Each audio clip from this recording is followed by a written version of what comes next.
The wisteria hides more than shadows. It hides a killer. Welcome to Echo Files. I am your host, Walter Finch.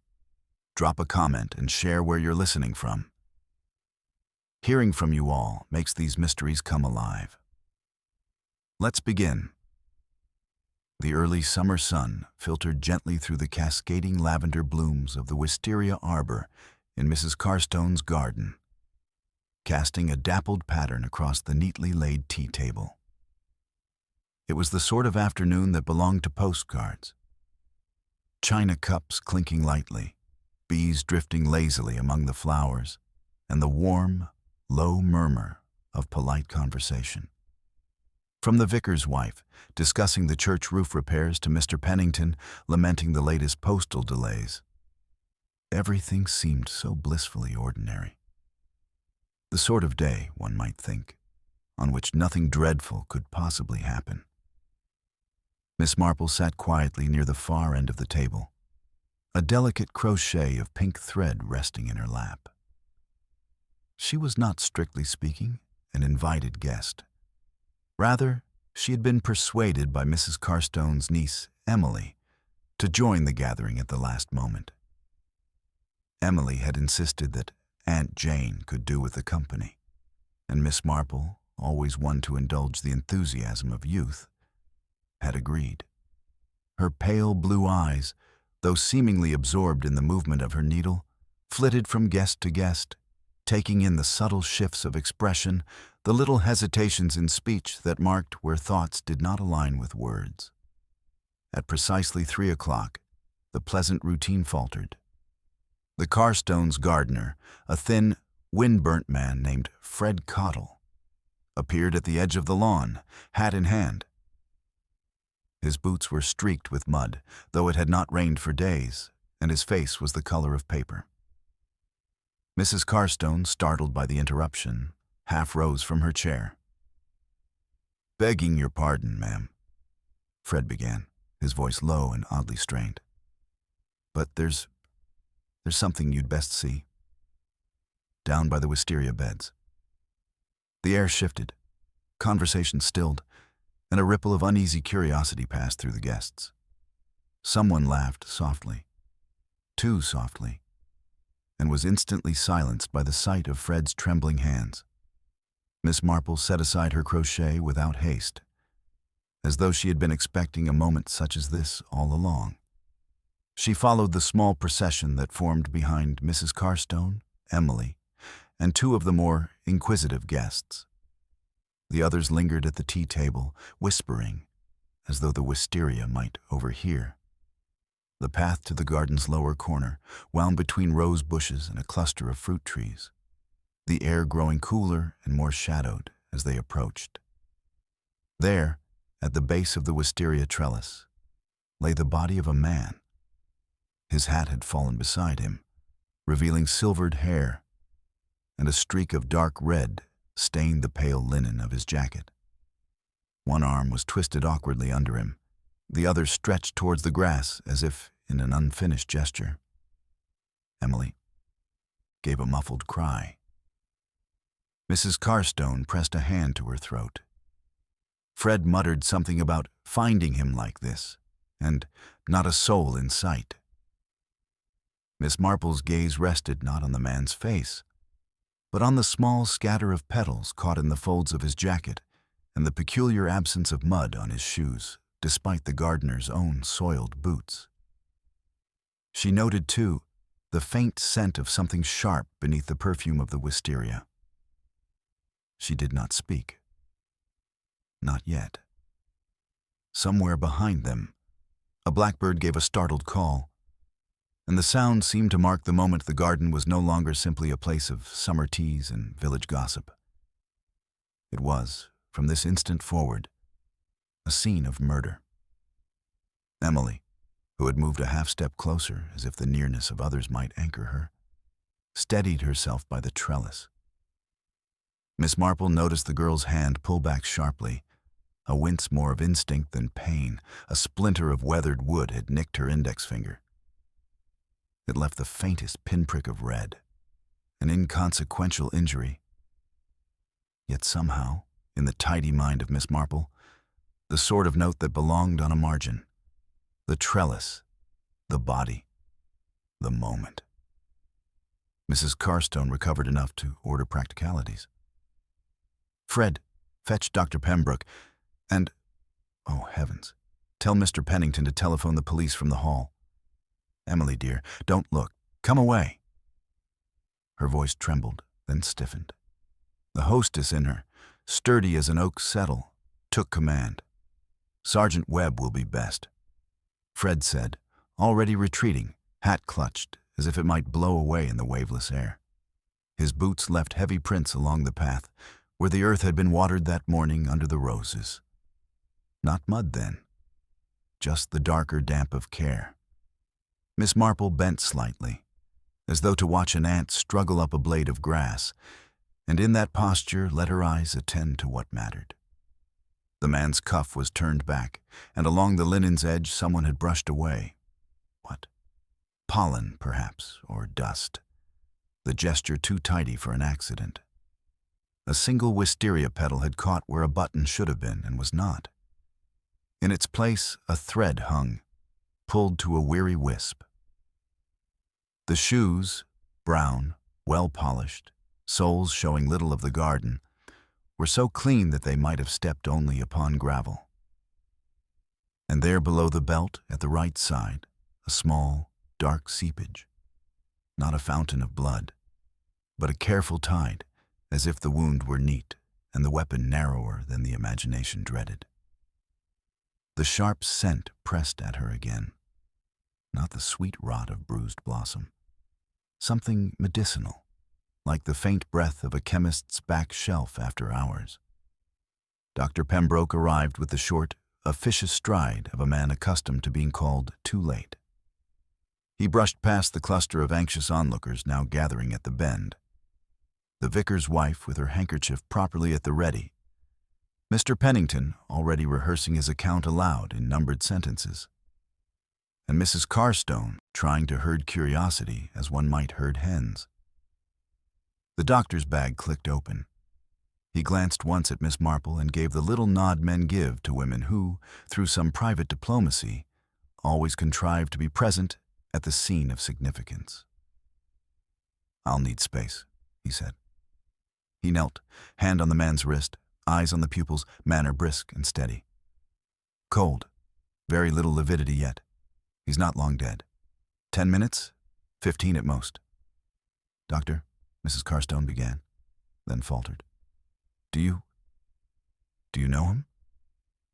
Dr. Pembroke's frown shifted, not to sorrow, but to identification. "I believe so, if he is who I think he is. Nathaniel Reed, property agent, staying at the Blue Hart. I saw him yesterday near the green, speaking with Mr. Pennington. The wound is here." He pressed gently near the narrow stain. Stabbed, by the look of it. A slim blade, well placed, little tearing. Whoever did it was brisk. "Yes, we'll not move him further." He sniffed slightly, as if catching a ghost of the same sharpness Miss Marple had noticed. "Carbolic? Number something akin to it. Curious." Sergeant Webb came at a jog that did not disturb his dignity. A square man whose quietness was his most obvious virtue. He listened to Dr. Pembroke without interrupting, and to Mrs. Carstone with kindly gravity. He pulled a length of pale cord from his pocket and fastened it between the trellis and a rose standard, making of it a gentle barrier as if to keep out small children rather than the morbidly curious. "If you please," he said to the hovering few, "we'll keep back a bit. Mr. Pennington, you've telephoned the county?" "Inspector Mallory is on his way," Mr. Pennington replied, a little too promptly. "I told them everything, how the man was discovered, how I was at the tea table speaking with Mrs. Lowndes about the stamp issue and could not possibly." "Good," Webb said, turning his head slightly, neither encouraging nor dismissive. "We'll have statements, all in good time." Miss Marple, who never made a point when a suggestion would do, observed mildly, "Such a handsome wisteria. It seems to catch and keep things. I wonder if, in the shed, there might be a missing tool or a cloth. Gardens keep their own memories, you know." Fred, who had hovered uncertainly at the edge of his own domain, muttered, "Secateur's gone last week, Miss— Beg pardon, ma'am," he corrected, for Miss Marple's status hovered in his mind between nurse and duchess. "Couldn't find 'em. The good ones. Been using the old pair that nips. Perhaps you might show the sergeant the shed when he has a moment," Miss Marple said, as if it had been Fred's idea. Webb's eyes flicked to her, not hostile, simply noting. He had known Miss Marple long enough to weigh her remark as one weighs a coin, light in the hand, but stamped true. The vicar's wife, who had been restraining her contributions with effort, supplied them, now in a whisper that nonetheless carried. "I passed the lower path not 10 minutes before we were called. I saw Mr. Reed, if indeed it was he, speaking with someone by the little side gate, the one that opens onto the lane by the plum trees. A gray cardigan, I could not see the face. They stood very close, in my experience." And here she paused, as if to accept gratitude for the breadth of it. Conversations at that distance are either confidential or romantic, which is almost the same thing. Emily had drawn near again, paler but steadier. "The side gate is usually bolted," she said. "Aunt, you told Mrs. Much to keep it so after the peddler came round." "It should be bolted," Mrs. Carstone agreed. "Mrs. Much must have— Oh, where is she? In the kitchen, of course, making a fuss of the custard." She looked suddenly, helplessly at Miss Marple, as if keen domestic anxieties over gates and custard alike might somehow solve murder. "Mrs. Much will know about the gate," Miss Marple said, "and whether she heard voices." She touched a leaf of the wisteria with the back of one finger, not to disturb it. Things often open that are meant to be closed when someone is expected. Webb took down names as though they were stones with which he would later build a neat wall. Dr. Pembroke, Mrs. Carstone, Emily, Mr. Pennington, Fred Cottle, the vicar's wife, Mrs. Lowndes, 2 sisters from the haberdashery who had come to admire the garden, and a young man named Arthur Finley, assistant at the Blue Hart, who had been delivering a tray of iced lemonade and now stood stricken as if responsible for the afternoon's entire collapse. "You knew the gentleman?" Webb asked Arthur. "Only to see?" Arthur said, swallowing. "He had a room facing the high street. He kept odd hours. There were letters for him. He said one was important, and if it came, I was to bring it straight. A long envelope with a green crest." Arthur's eyes darted to Mr. Pennington, and the postmaster's shoulders performed a defensive square. "I deliver what is sent to me," Mr. Pennington announced. "If the post is delayed, it is through no fault of our office. There has been a confusion at the sorting center. I have written twice." "Yes," Miss Marple said gently, almost as if commending a child's sums. "And I think you spoke with Mr. Reed yesterday. Was it about an empty cottage on the lane? The one with the bowed gable and the blue door that does not quite close?" Mr. Pennington blinked. "We passed words, Miss Marple, as one does in a village. I cannot recall their substance at this exact moment." "Of course," Miss Marple said with such sympathy that his fluster ripened from annoyance to relief. "It is difficult to keep track. I only recall because of the door. It squeaks." Inspector Mallory arrived in a car that seemed to draw a straight line through the meandering lanes. He was tall, with a way of standing that made his height a function rather than a fact. He listened, asked 3 short questions that placed the event upon the clock face, and then turned to Miss Marple with the expression of a man entering a church with his hat off. "Miss Marple," he said, "we meet again." "It is an unhappy habit," Miss Marple replied, folding her hands. "But one picks up habits over time. You must forgive us all if we cannot help being ourselves." Mallory crouched beside the body and looked not only at the man, but at where the man lay. The scuff near the trellis, the petal on the cuff, the clean shoes, the hat. He lifted the hat carefully. A sprig of something had been tucked into the band. A tiny pressed violet, flattened long ago and crisp as a memory. "Romantic," he murmured. "Or nostalgic," Miss Marple said. "People keep such things for many reasons." "Doctor," Mallory said, "time of death?" 2:30 to 2:45, Dr. Pembroke replied. "Closer to 3, I should say, given the temperature. The wound is here, singular, deliberate, a slim blade. I can say more at the surgery, but not much more." "Weapon?" "Not here," Webb said.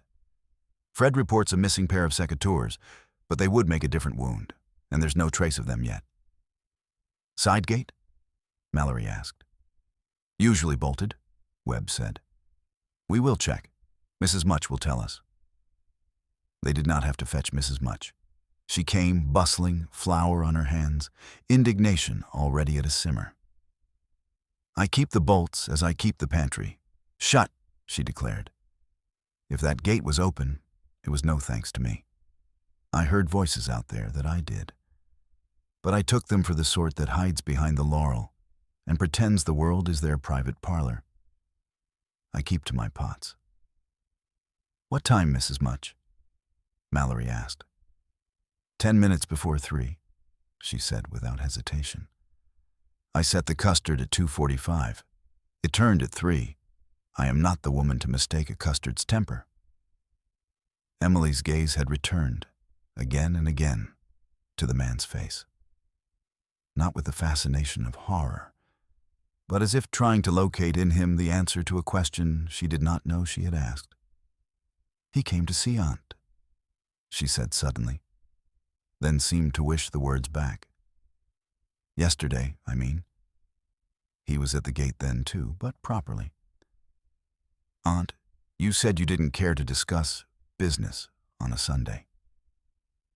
Mrs. Carstone pressed her lips together, dearly unwilling to supply the village its dinner.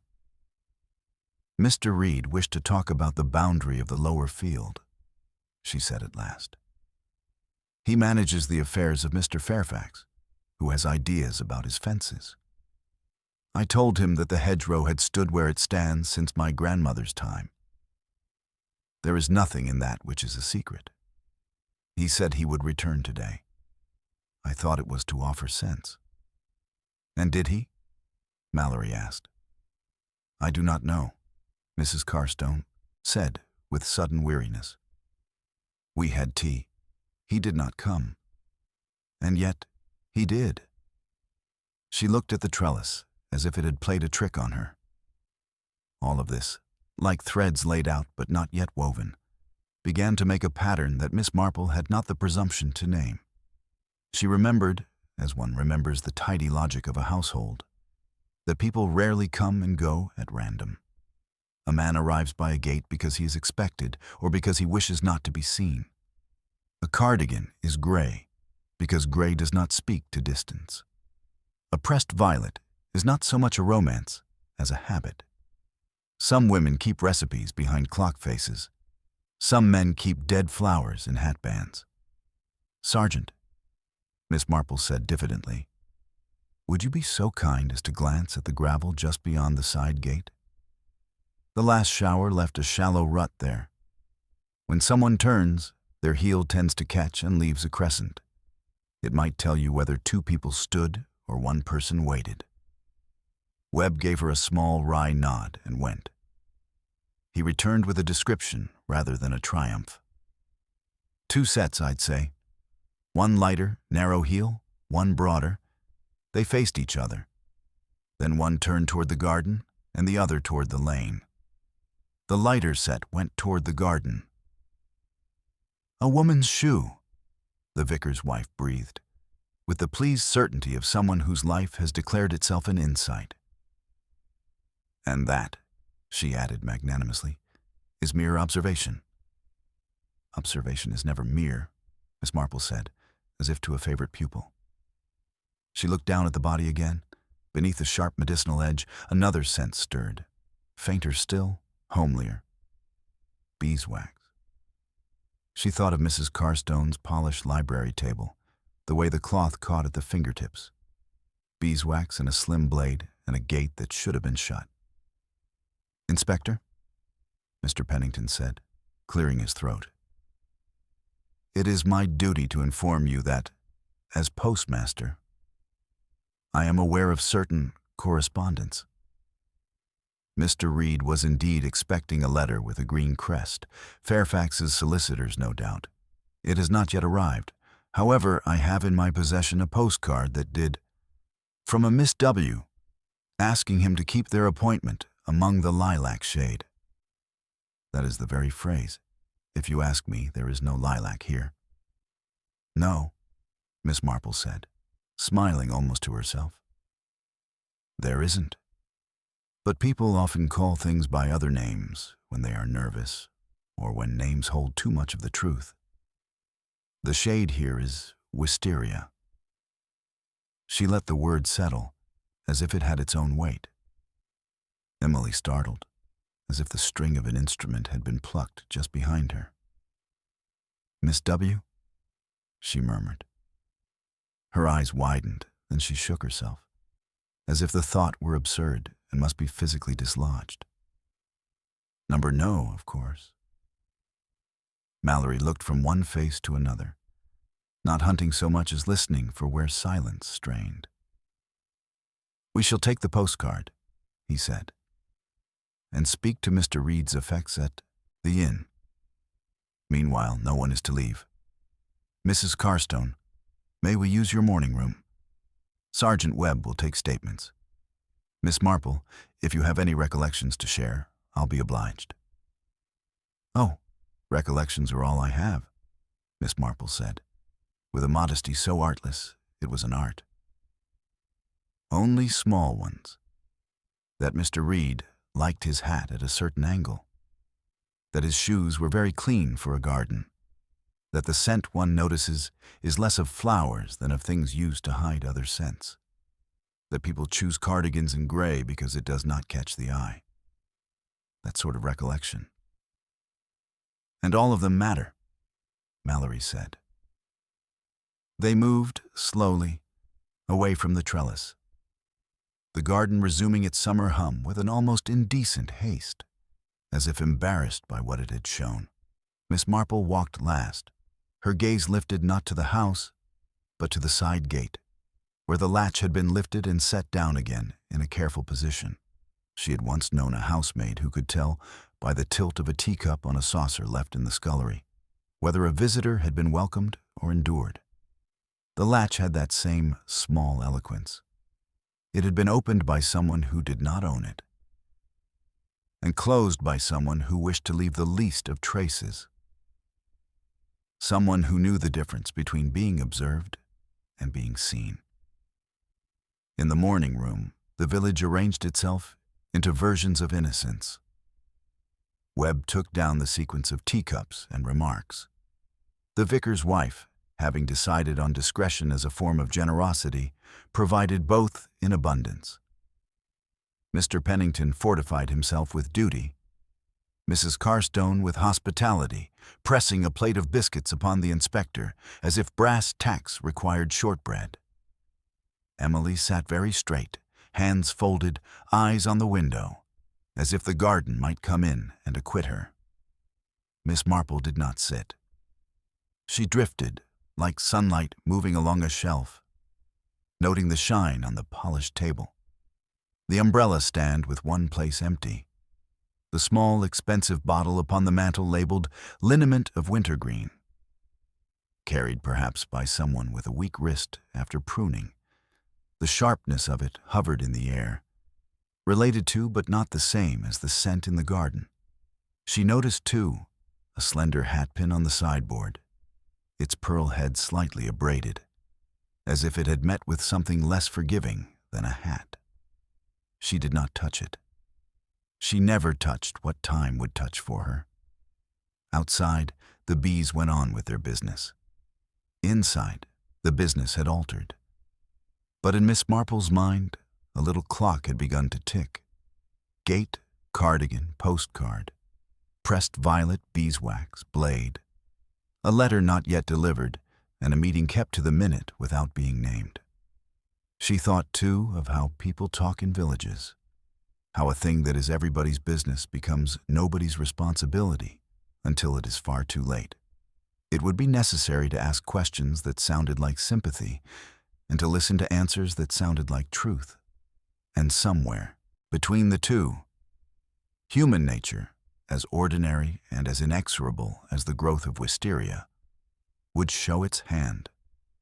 Inspector Mallory began the statements in considerate order, allowing the least robust constitutions to speak first and be soothed away with tea. The haberdashery sisters trembled and contradicted each other amiably. The vicar's wife contributed timings with the serene confidence of a woman who believes clocks are subordinate to her recollection. Mr. Pennington offered bullet points that sprouted qualifying clauses like ivy. Mrs. Carstone held her chin high, as if her household might stand or fall according to the angle of it. Fred Cottle, when summoned, smelled faintly of damp earth and pipe ash, and kept worrying his cap brim into a soft figure of 8. Emily sat very still and very straight, answering with a courtesy that had no ornament. Miss Marple drifted at the room's edges, catching what the statements did not mean to say. When Mrs. Lowndes insisted she had never once spoken with Mr. Reed, Miss Marple noticed the fragment of mauve thread clinging to the woman's sleeve, the exact shade of the Blue Heart's parlor curtains.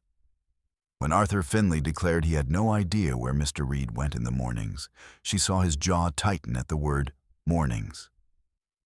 Mornings were perhaps his time to carry up trays and fetch coal and overhear things, and he did not like to feel his usefulness turned inside out.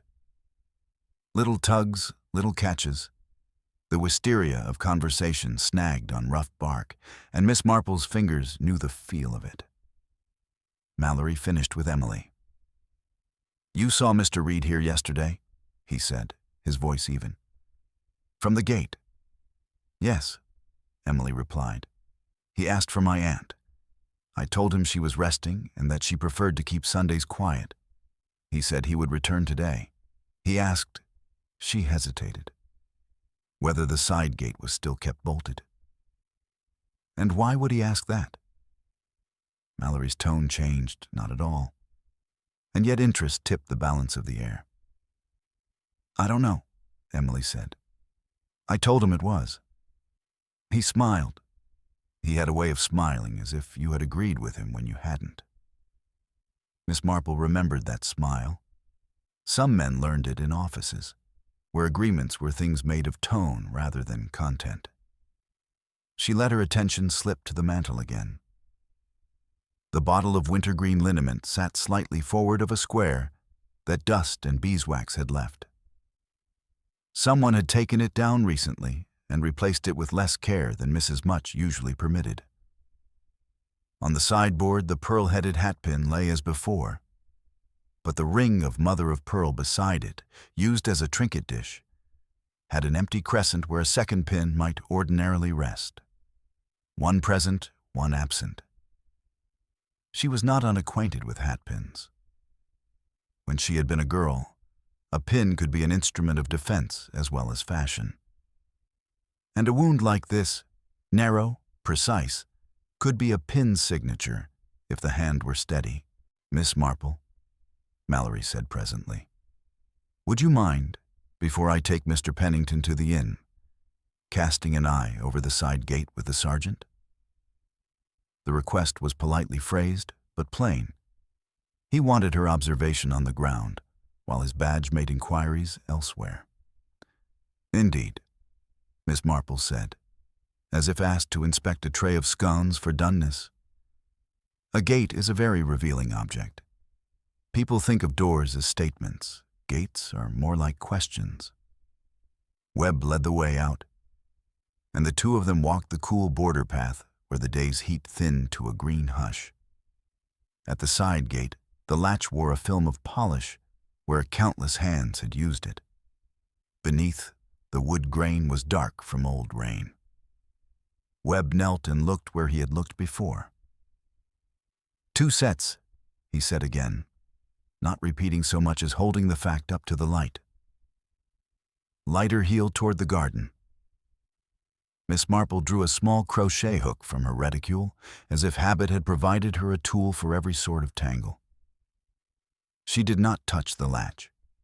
Instead, she slid the hook along the rough edge of the trellis, where Emily had pricked her finger. The hook drew out the merest tuft of lint. Gray, the sort one finds on cardigans and blankets and in the lint traps of maidservants' pails. She let it rest in the palm of her glove and said nothing. "Mrs. Much keeps that gate," Webb said. "She'd have told us if it were sticking. It's smooth enough." "It is very smooth," Miss Marple observed. "Beeswax often goes where one thinks only hands have been." She smiled at Webb, whose wife polished a pew as well as any woman in the county. He grunted, which in him was an appreciative laugh. They followed the path a little farther, to where the plum trees bent toward the lane. A low wall ran there, easily stepped by the impatient or the guilty. In its mortar, a sheen clung that was not stone, thin, clear, catching the light. Miss Marple touched the crochet hook to it and brought the tip to her nose. Wintergreen.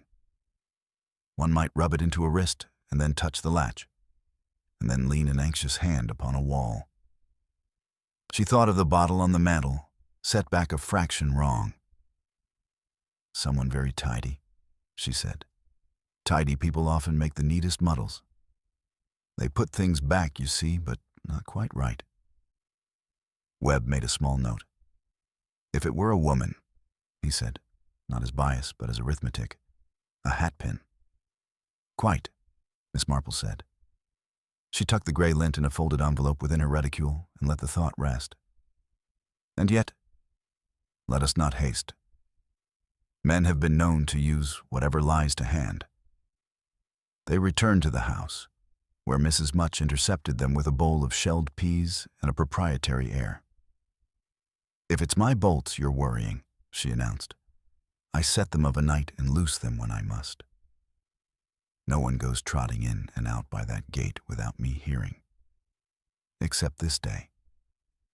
The last words escaped her, and she frowned as if at a pan that refused to come clean. "I heard the latch kiss twice. That's how I think of it. Kiss. Once when opened, once when shut. But that was all tidy. No banging." "Tidy," Miss Marple repeated. Mrs. Much warmed to the approval. "Aye. And the voices were soft, not quarrels. If people are angry, they stand apart. Those stood together. Whispering, likely. Couldn't catch a word, and I don't put my ear to gates." "Of course not," Miss Marple said. "Only to custards." Mrs. Much allowed the ghost of a smile. Mallory, when he returned from the inn, had a look that persuaded the room to pay attention before he spoke. "Mr. Reed's room shows signs of recent order," he said. "Which is to say, someone has tidied who is not a chambermaid. Papers very neat, too neat. The drawer's dust pattern speaks of items removed. The landlord confirms Mr. Reed kept a small case of documents with him. It is not there now. We found a torn corner in the wastebasket, cream card impressed with a crest in green. Fairfax's solicitors, likely. And this." He held up a postcard in a paper folder, as if it were a small bird and one must not crush it. "Among the lilac shade, signed Miss W., addressed to Mr. Reed, care of the Blue Heart, posted yesterday from the village." Mr. Pennington sniffed, a sound with moral content. That passed through my office. It did not pass through my hands. I should have remembered such a sentiment, even without the initial. Did you bring the post for Mrs. Carstone this morning? Mallory asked him. I did, Mr. Pennington said. On my way to church, 2 bills and a circular. And for Emily? Mallory's voice softened, a test of the room's equilibrium. Emily blinked. Nothing, she said. I receive no post at present. Miss Marple looked at the postcard again, at the delicacy of the hand, which was not girlish and not old. The W took its flourish on the return stroke, as if the writer had learned to sign in a school where plainness was a virtue, and decoration an afterthought. She thought of the 2 sisters from the haberdashery. Right? No, their name was Fallow. The vicar's wife was Beatrice Ingham. Mrs. Lowndes was Lowndes still. Mrs. Much had run through her own alphabet to arrive at M. Miss W. Then Winifred? Wilma? There were other W's, of course. Warrender, Weston, or Wisteria itself, coyly diminished to lilac in print. Sometimes an initial was an index rather than a name. Inspector, Webb said. Arthur says there was a gentleman called on Mr. Reed last night. Tall, brown hat, gray suit. They spoke in the parlor. Behind those mauve curtains, Mrs. Lowndes found decorative. Arthur took in a glass of whiskey and found it untouched after. So either they didn't linger, or they had something else to drink. Mrs. Lowndes flushed, as if decoration and eavesdropping belonged to the same family. I did not say decorative, she protested feebly. I said heavy. Mauve does no favors. Dr. Pembroke, who had gone away and come back smelling faintly of soap and antiseptic and fatigue, said, I can confirm the wound's nature. A narrow, deep puncture between the ribs. No tearing outward. It would take force, but not necessarily a large hand. And, this is interesting, there's a slight scent about the wound. Wintergreen, yes, or something cousin to it. The cloth was brushed afterwards. I can see the smear of a sleeve where someone tried to clean or conceal. Mallory's gaze crossed to Miss Marple, not in appeal but in collegiality. She met it with the smallest dip of her head. People who are tidy, she said, are very tidy about blood, and scent seems to them a friend. What was Mr. Reed to discuss with you precisely? Mallory asked Mrs. Carstone again, shifting the point of the needle by a degree. The lower field, she replied. He claimed Mr. Fairfax's boundary ran 6 feet into what I have always mown. 6 feet, as if grass had a loyalty to men's papers. He said he would show me a map. I told him maps are only as honest as the men who draw them. And was there any other business? The inspector's voice was still precisely what it had been at the start of the day. Intent, respectful, human. Mrs. Carstone's eyes flickered, and Miss Marple saw a small defiance lift its head and sit down again. No, she said. What other business could there be? The question, left loose in the room, looked at Emily, then at the mantel. Miss Marple, following it, noticed a second bottle beside the wintergreen now that she had made herself look properly. A small phial of cologne, barely used. Not Mrs. Carstone's scent. A visitor's. The beeswax on the table had caught an oval where a paperweight had been set. And yet the paperweight remained on the secretary's top, its usual home. Someone had wanted weight, then not wanted to leave the sign of it. Inspector, Emily said suddenly, her voice controlled by force of will. I should tell you, Mr. Reed spoke to me before he left yesterday. He asked if I might bring a note to the gardener to say that he, I quote, had permission to examine the lower hedge from the inside. I said, I would not carry notes from men I did not know to men I did. He said I was very loyal. She swallowed a bitterness that was not tears. This morning there was a small folded paper at the corner of the terrace, tucked under the ivy pot. It said only 3 o'clock shade. It was not addressed. "And you told no one?" Mallory said. "I told no one," Emily answered, "because it might have been nothing at all, and because I did not like to think what something it might be." "Where is the paper now?" "I burned it," Emily said. And the silence that followed was like the moment when a house's clock stops and you realize how faithful it has been. Miss Marple did not look at her. Kindness, like modesty, sometimes requires looking elsewhere. She let her eye travel instead to the umbrella stand. One place empty. The missing umbrella, she recalled, had a handle polished to a pale gleam by long use, almost the color of beeswax. Miss Marple had seen it go out under the arm of the vicar's wife when rain threatened last week. But the day had cleared and the umbrella had not returned. People mean to return things. They forget. Then they remember at the worst possible hour. "Inspector," Webb said from the doorway, a new note in his voice. "We've found Mr. Reed's case. In the gardener's shed, under the bench. Locked, but the lock's been tampered. There's a smear of something on the lid. Smells like wintergreen." Mrs. Carstone made a sound that might have been a prayer. Fred Cottle went a color past gray. Arthur Finley's shoulders sagged as if an invisible tray had been set upon them. Mallory nodded once. "We'll have it brought in." He glanced at Miss Marple. "You see, we do sometimes find things." "Oh, I never doubted it," Miss Marple said warmly. "Gardens keep secrets the way old cushions keep pins. One only has to sit in the right place." The case, when set upon the polished table, looked more innocent than anything made to hold guilt should look. Webb handled it with a handkerchief, turned the damaged lock toward Mallory, and stood aside. Mallory did not force it. He looked first at the scratch marks around the hasp, fine, precise, not the clumsy work of a knife blade, but the method of a hairpin or a thin wire. "Delicate," he said. "Not Fred's hand. Forgive me, Fred." Fred shook his head miserably.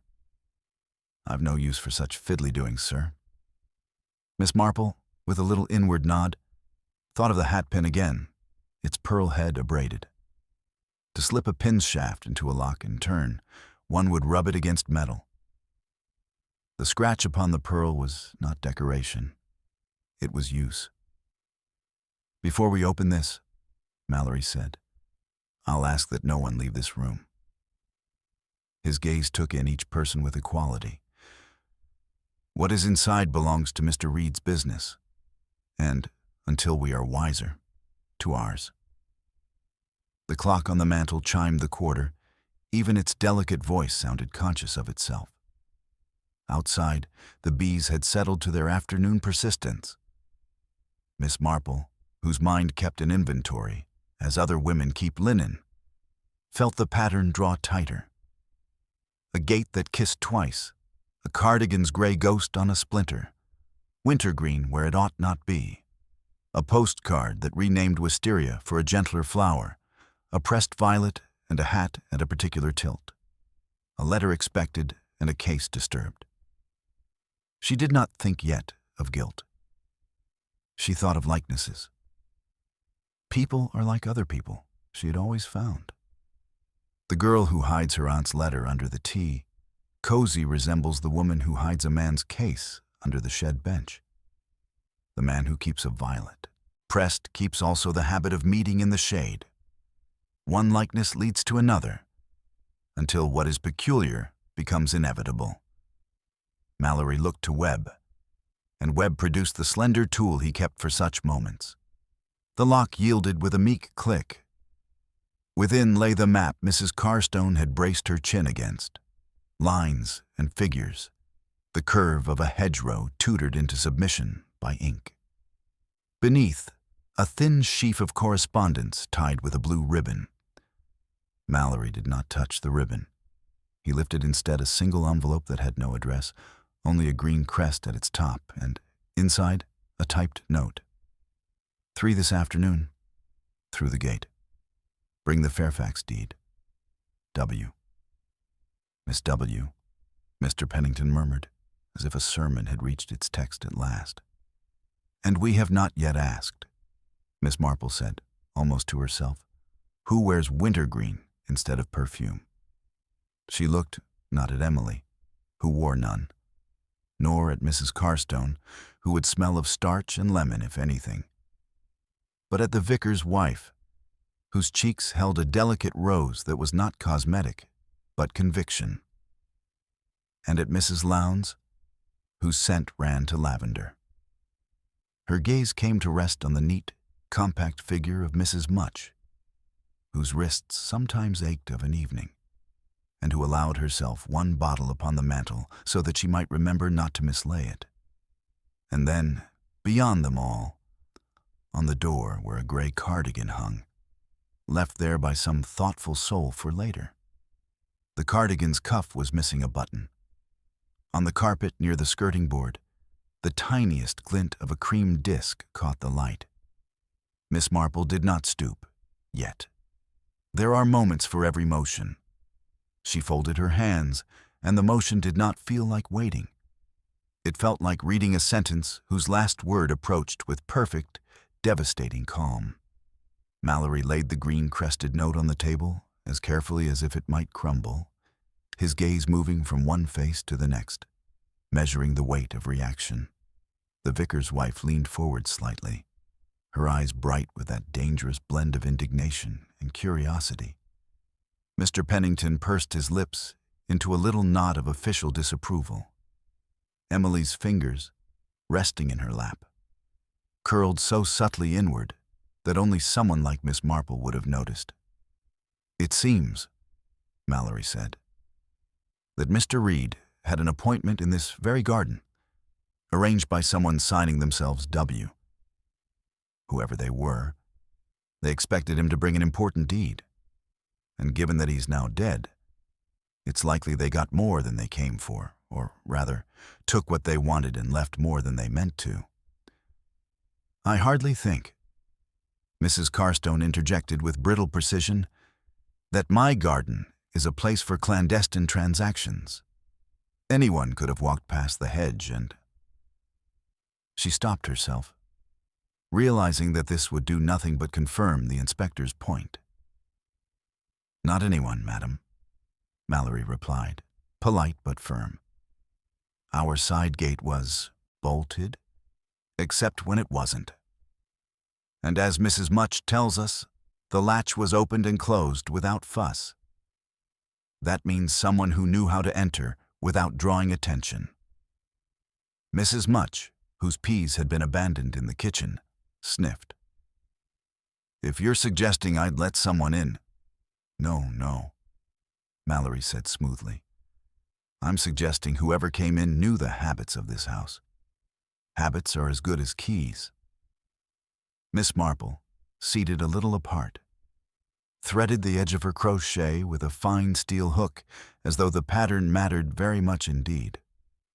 Of course, she said mildly, most habits can be learned in quite a short time, if one observes enough.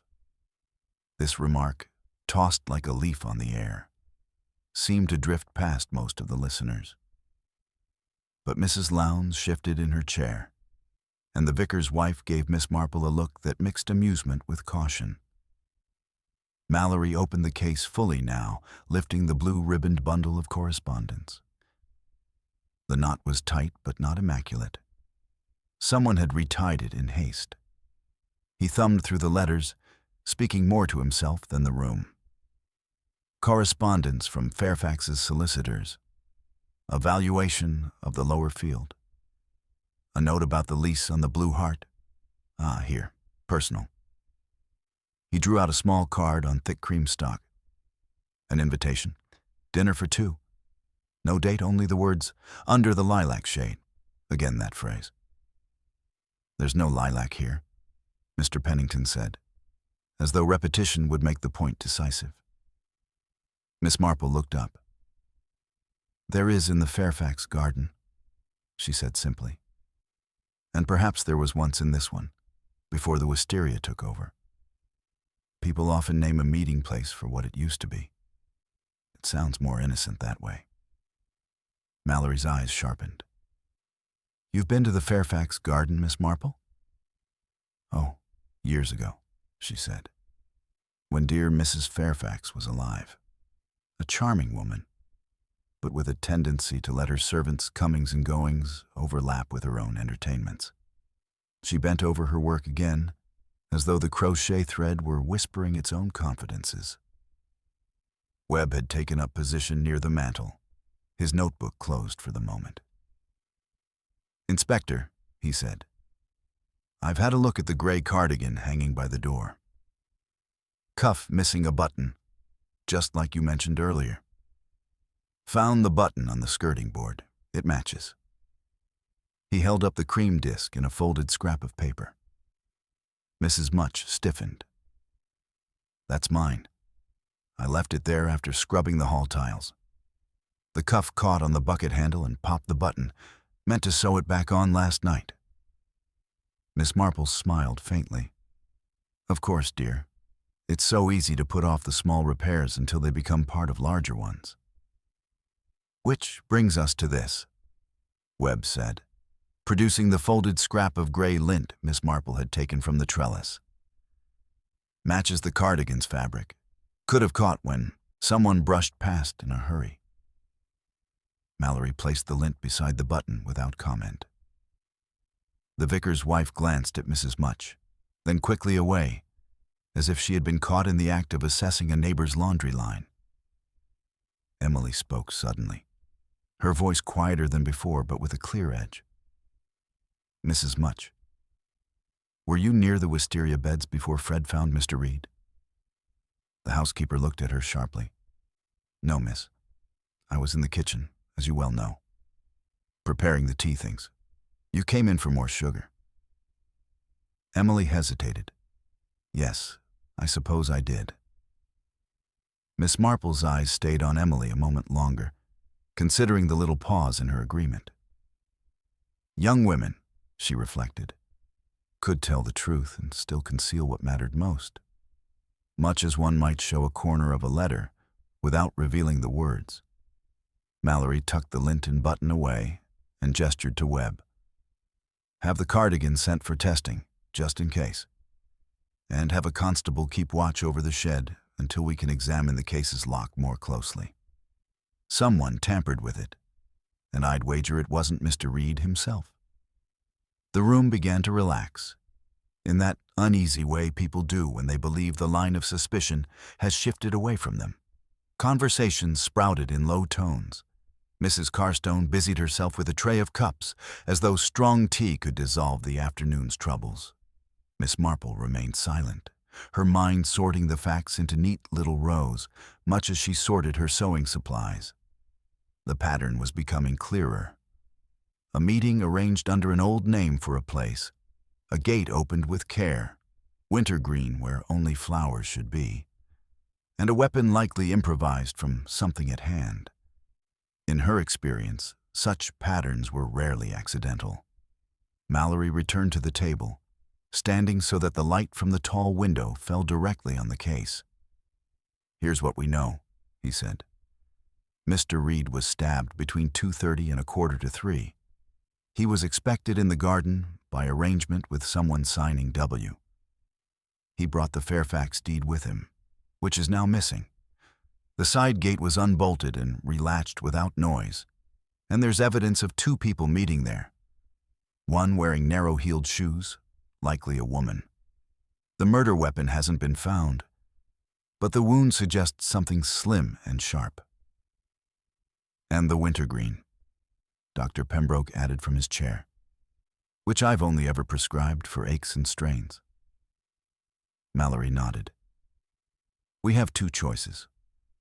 Either the scent was transferred by accident, because the killer happened to use it, or it was deliberate, to mask something else. Either way, it ties back to someone here. At that, the vicar's wife sat back with a small, satisfied sigh. Well, that does rather limit the field, doesn't it? She said, her tone implying she had already done the limiting in her own mind. Miss Marple caught her eye and smiled politely, though she thought to herself that people often prune their suspicions too early, much like gardeners cutting back before the flowers had finished blooming. Webb re-entered quietly, his boots whispering on the carpet. "Inspector, Fred's remembered something. He says he saw Mr. Reed yesterday evening, after most folk had gone in. He was walking toward the Fairfax property, carrying a rolled map under his arm. And this is the part, he wasn't alone. Fred says there was a lady with him, wearing a pale hat. They stopped at the old stile for a while before heading on. That stile's not half a mile from here," Mallory mused, "and you'd have to pass the lane by the side gate to reach it." Miss Marple's crochet stilled in her hands. "A pale hat?" she repeated softly. "Like the one Mrs. Lowndes wore at the fete last summer? Or more like Mrs. Much's Sunday bonnet?" Fred, summoned from the hall, frowned as he tried to recall. "Couldn't say for certain, ma'am. Sun was low and they were in the shadow. Looked smaller than Mrs. Lowndes, though." "Emily's hat is pale," the vicar's wife observed with the air of someone stirring sugar into an already sweet tea. Emily's cheeks colored. "Yes, but I wasn't anywhere near the stile yesterday evening. I was with Aunt, weren't we?" Mrs. Carstone, pausing with the teapot mid-pour, gave the briefest hesitation before replying, "Yes, dear. Of course we were." The hesitation was enough for Miss Marple. She set her crochet aside, folding it neatly. "It's curious," she said conversationally, "how we often remember where we were, but not exactly what we were doing there. And sometimes it's the other way round." Mallory glanced at her, his expression unreadable, but his eyes keen. "Do you have a thought on this, Miss Marple?" "Oh, I have a great many thoughts," she replied. "But thoughts are like seedlings. They must be nurtured before they can be shown. However, I will say this. In my experience, when someone says they were with another person, it is wise to consider whether both parties would give the same account, if asked separately." That earned a faint smile from Webb, who had seen the value of such questioning in his own work. Mrs. Much shifted in her seat, muttering something about the peas needing draining. But Mallory, quick as a hook catching a dropped stitch, said, "Stay a moment, if you please. We'll be finished here shortly." The clock in the hall chimed the half-hour. Outside, the bees moved lazily between the wisteria and the roses, unaware that they had been witness to something far darker than summer gossip. Inside, the air seemed to have thickened, the edges of civility fraying just enough for truths to slip through. Miss Marple, watching the faces around her, felt the strands of the pattern tightening again. She could see where they crossed, where one thread of deceit bound itself to another of opportunity.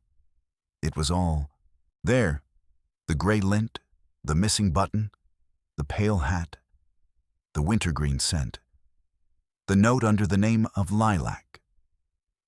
What remained was to see who among them would pull too hard on one thread and unravel themselves entirely. And in her experience, that moment was always closer than anyone suspected. The room had taken on that peculiar stillness that comes when everyone senses the conversation has approached a precipice, but no one is quite ready to step over. The clink of china from Mrs. Carstone's tray was loud in the hush, the delicate chime of porcelain on porcelain somehow more intrusive than raised voices might have been. Inspector Mallory stood with one hand on the open case, as if keeping it from closing of its own accord, and regarded the assembly with a measured patience. "I'll have each of you remain here while Sergeant Webb and I take a closer look at the shed," he said at last. "Mr. Pennington, you'll come with us. You know the local property layouts better than anyone, and you might recognize whether anything in that case ties to your work." "I hardly think," Pennington began, but Mallory's steady glance ended the protest before it properly formed. The three men left, their steps muffled on the thick carpet, the outer door opening and closing with a sound that seemed to release a faint exhale from the remaining occupants. Miss Marple took up her crochet again, though the work in her hands was a mere pretext. Her eyes moved gently from one face to another, as if admiring the fine polish of Mrs. Carstone's silver or the neat line of Emily's hem. In reality, she was watching for the subtle shifts, the quick glances, the momentary stiffness, the little relaxations that came when certain people were absent from the room. Mrs. Lowndes, freed from the inspector's attention, leaned toward the vicar's wife. "Mark my words," she whispered, though loud enough for half the room to hear. "This has something to do with those Fairfax people, always so high and mighty. But there's talk, you know, about that nephew." "I do not repeat talk," the vicar's wife said primly, which was always her way of ensuring that the listener would supply it themselves. "Though I will say, the Fairfaxes were not above entertaining a variety of acquaintances." Emily sat rigid, eyes fixed on the window, but her stillness had a brittle quality. Miss Marple had seen it before in young women who feared that movement might betray them. Mrs. Much, meanwhile, was fussing with her apron, smoothing and refolding it, although there was no need. "Can't see as how I've anything to tell them," she said aloud to no one in particular. "Bolts were as they should be till I heard that latch. I mind my kitchen. That's my place." "And yet," Miss Marple said mildly, "you're familiar with the garden. One must be to keep a house properly, knowing where the sun falls on the washing, where the bees tend to swarm, where the tools are kept."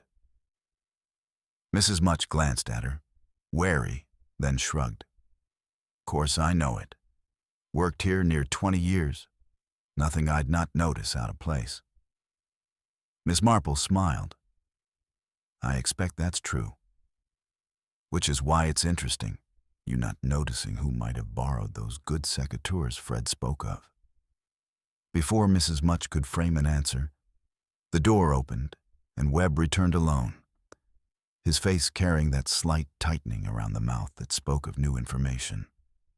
He crossed to Miss Marple without looking directly at her and said quietly, "We've found the murder weapon, or something very like it.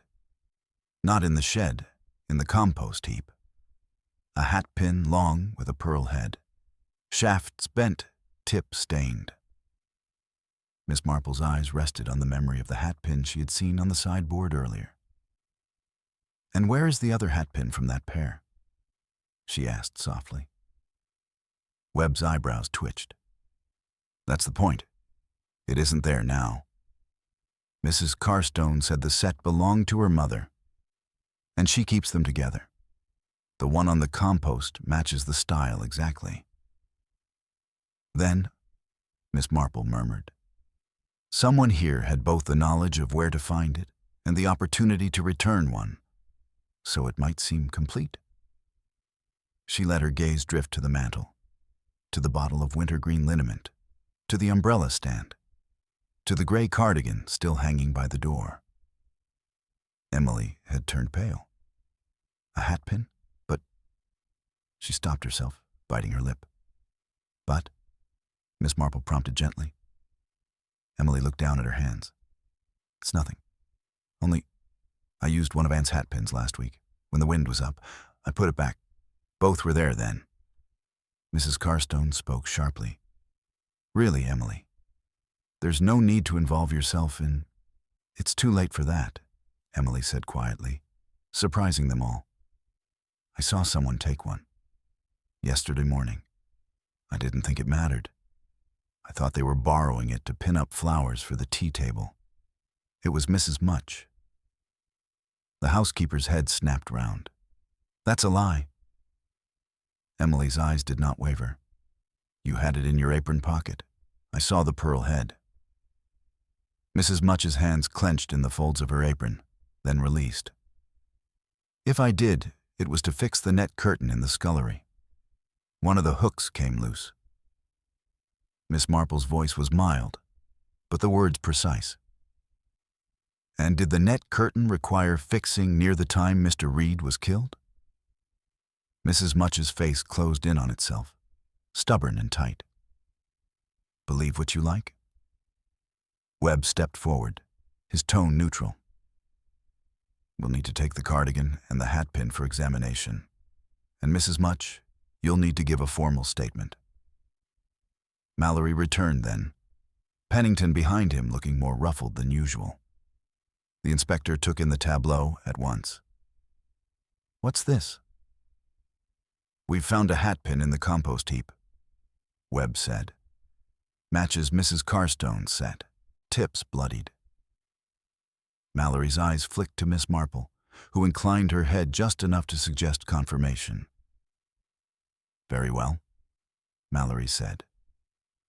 "Mrs. Much, I'll ask you to remain in the morning room while we speak further. You are not under arrest, but you are under suspicion. That means you don't leave my sight unless I say so." Mrs. Much sat heavily, her lips pressed into a thin white line. Mallory looked back to Pennington. "And you?" "You've gone quiet." Pennington coughed. "I merely remarked that some of the documents in that case concern properties with overlapping claims. If Mr. Reed intended to press Fairfax's interest in the lower field, it would not have pleased Mrs. Carstone, or certain other parties who might see advantage in keeping the matter unresolved." Mrs. Carstone's chin rose a fraction. "If you are suggesting I would resort to—" "I'm suggesting nothing," Pennington said quickly. "Only stating a fact." Miss Marple's soft voice floated into the gap. "It's curious how many people in a village can benefit from keeping something just as it is, and how often, in such cases, the real quarrel isn't about gain, but about not losing what one already has." Mallory's eyes narrowed. "Meaning?" "Only that if Mr. Reed had succeeded in changing that boundary," Miss Marple said, "someone would have been seen as failing. People will go to extraordinary lengths to avoid being thought of as a failure, especially if they have spent their lives appearing capable." Mallory studied her for a moment longer, then said, "All right. Webb, keep the cardigan and the hatpin secure. I'll send for a constable to escort them to the station for testing. Mr. Pennington, thank you for your input. Mrs. Carstone, Emily, Mrs. Lowndes, Mrs. Much. You'll remain available for questioning." As the inspector began to marshal them into practical order, Miss Marple allowed her thoughts to settle into their familiar, tidy rows. The pattern was almost complete now. The note arranging the meeting, the careful opening of the gate, the improvised weapon from the hatpin, the wintergreen scent that clung where it shouldn't, the cardigan lint on the trellis, the missing button, the hat worn to disguise a figure in the dusk. She had, in her mind, the picture of the hand that had driven the pin home, steady, deliberate, and belonging to someone who believed they could step away without leaving the smallest trace. But people always leave traces. Sometimes they are petals on a cuff, sometimes the absence of a pin from a set, sometimes the faint impression of a heel in damp gravel. And sometimes, Miss Marple thought, the smallest trace is not a thing at all, but a momentary slip in a story, a pause, a hesitation, a look. She glanced once more at Emily, whose stillness had grown heavier, as if she were carrying something within her that she feared to drop. If Miss Marple was right, that weight would soon be too great to bear in silence. And then, as always, the truth would step forward, clothed in the most ordinary of human motives. When the constable arrived to escort the cardigan and the bloodied hatpin away, the little procession had the air of a wedding party leaving with the cake. Everyone watching, some relieved to see it gone, others calculating what its absence might mean. Mrs. Much sat stiff in her chair, hands folded in her lap in a way that suggested restraint rather than calm. Mallory's glance lingered on her before he turned to Miss Marple. "I'd like to hear your impressions," he said in a low voice. "Just impressions. You see details I don't." Miss Marple folded her crochet neatly on her knee. "I noticed that the hatpin was in the compost heap," she said. "That means it was disposed of quickly, and in a place the disposer knew would be disturbed soon. Compost is turned. It was meant to be found, Inspector, but not immediately. A false delay." Mallory's brows drew together. "To frame Mrs. Much?" "Possibly," Miss Marple replied. "But framing is risky. It invites investigation of the framer as well as the framed. More often, it's an attempt to place the suspicion in a general area, so that the exact hand holding the pin can remain a matter of guesswork." He nodded, not committing himself. "And the wintergreen?" Miss Marple's eyes went to the mantel. It was on the latch of the side gate and on the wall near the stile. That's where our visitor waited and where they leaned. Now, wintergreen is not so common a scent as it once was. Fewer people keep it to hand. But someone here does. Mrs. Carstone had moved to the window, speaking softly to Emily, her arm laid lightly across the girl's shoulders. The posture was affectionate enough, but Miss Marple thought she detected a certain firmness in the set of the older woman's fingers, as though guiding Emily's thoughts as well as her steps. The vicar's wife, who had been watching this with open interest, crossed the room to Miss Marple. "It's a nasty business, Jane," she said, lowering her voice. "I can't imagine what sort of woman would arrange such a meeting and then, well, you know." "I can imagine several sorts," Miss Marple said, not unkindly. "Sometimes it's a woman who meant to persuade and failed. Sometimes it's one who meant to threaten and succeeded too well. And sometimes it's a woman who meant no harm at all, but harm came because someone else intruded." The vicar's wife considered this. Lips pursed, then gave a small nod, as if she'd been granted permission to think ill of everyone equally. Webb returned from the hallway. "Inspector, the constable's taken the evidence. I've posted another at the gate. No one leaves without our say-so." Mallory gave a satisfied grunt. "Good. Now I want to revisit our timeline. Miss Marple, will you walk through it with me?" She inclined, her head. At 2:30, Mr. Reed leaves wherever he was last, most likely the Blue Hart, and walks toward the side gate here.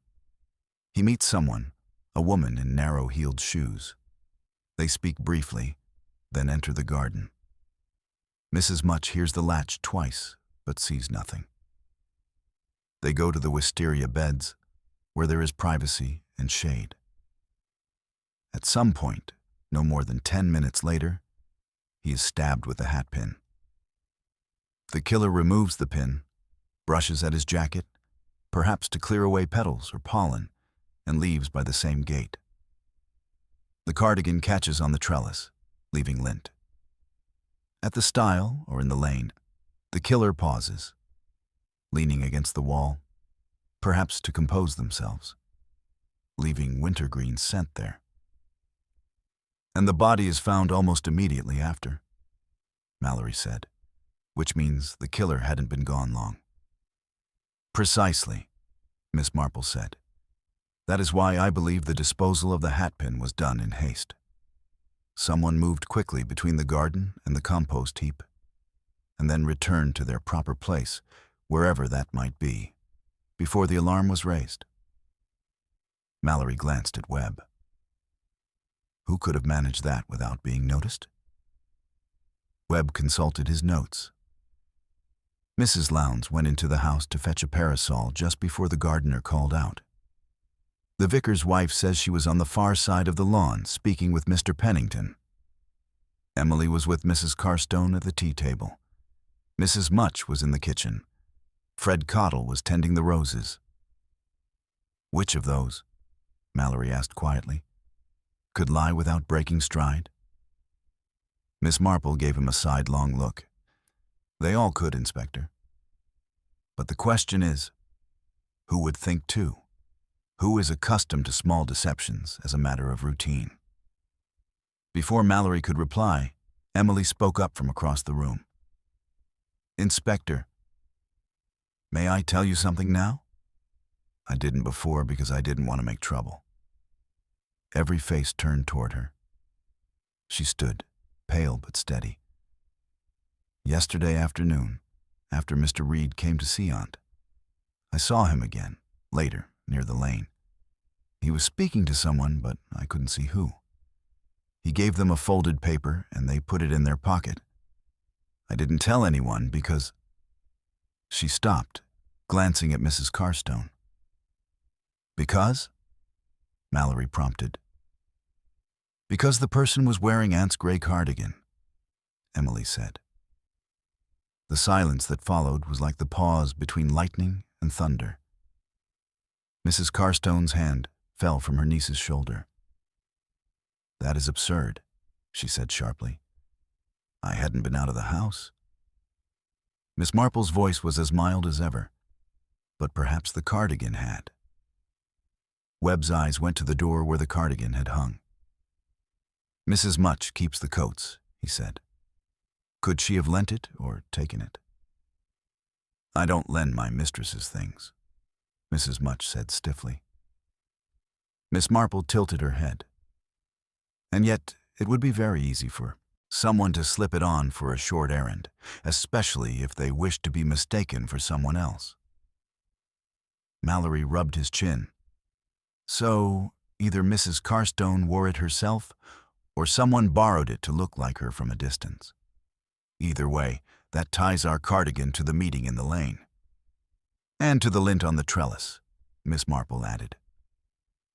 The inspector looked around the room. It's time we checked alibis more thoroughly. Mrs. Carstone, Emily, separately, if you please. Webb, you take Emily into the library. I'll speak with Mrs. Carstone here. As the parties separated, Miss Marple remained in her chair, her hands quiet in her lap.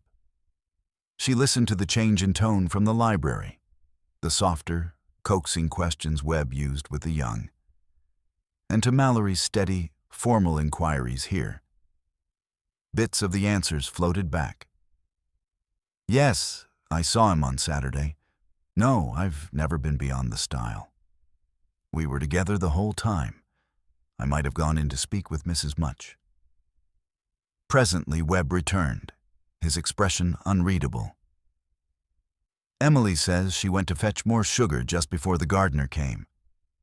She can't account for more than a minute or two, but insists she saw Mrs. Much in the kitchen when she arrived.